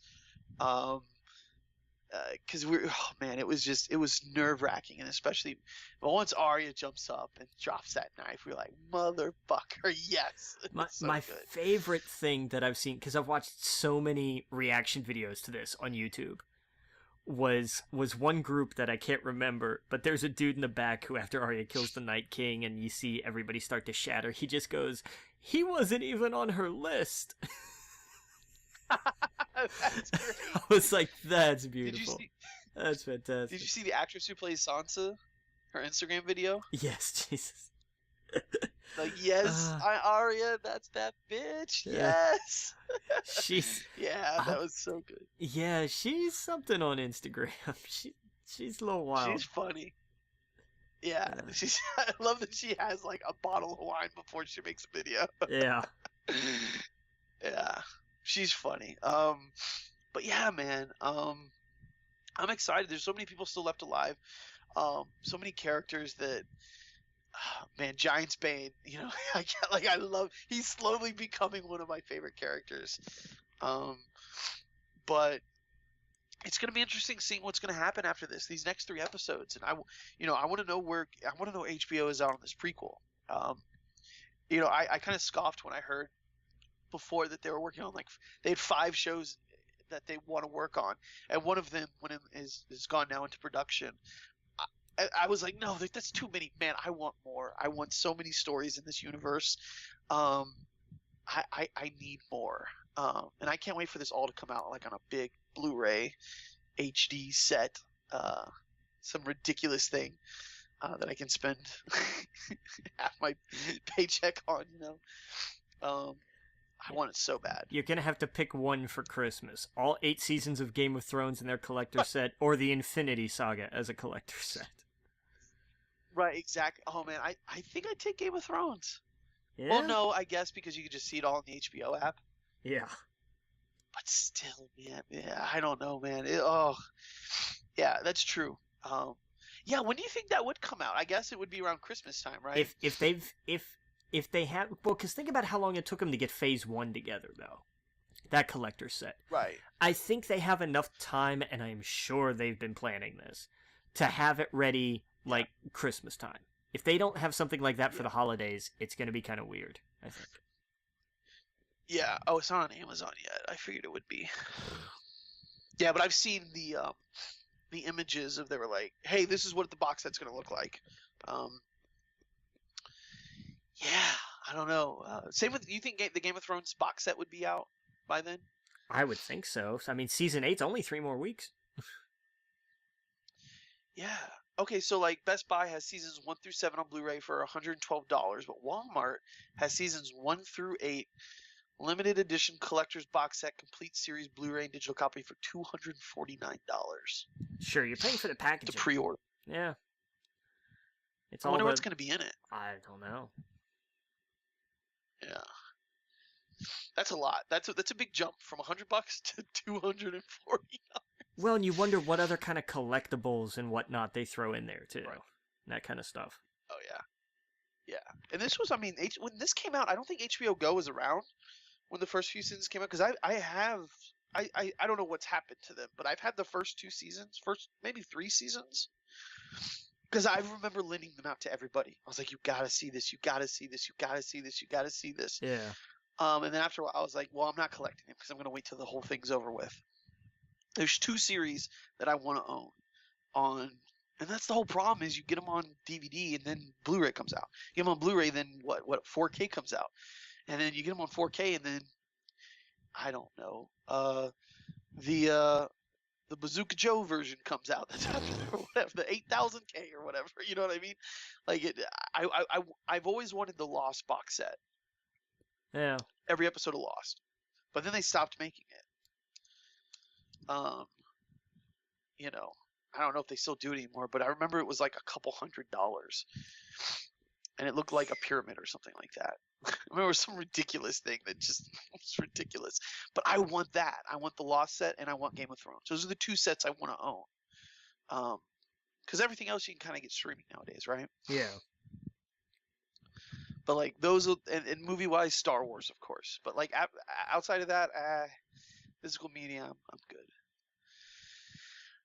But yeah, man, it was a crazy episode. I can't wait for the next one. I don't know where they're gonna go with this. Obviously, the North is gonna have to come down and face the South, Yeah. and have some medieval civil war. But I'm excited, man. I can't get enough Game of Thrones right now. Like I said, I've been going through the books. I've been listening to the audiobooks. I've been completely obsessed with it. I've been looking up phone cases and stuff like that. Just stupid Game of Thrones right now. Like ridiculous. Like I should be getting excited for Star Wars coming up, but man, these next couple of weeks are going to be insane. So, but we'll be back next week. We'll have more Game of Thrones to talk about. Hopefully some video games. Played the card game. We'll play more of that. But yeah, dude. Anything coming up for you?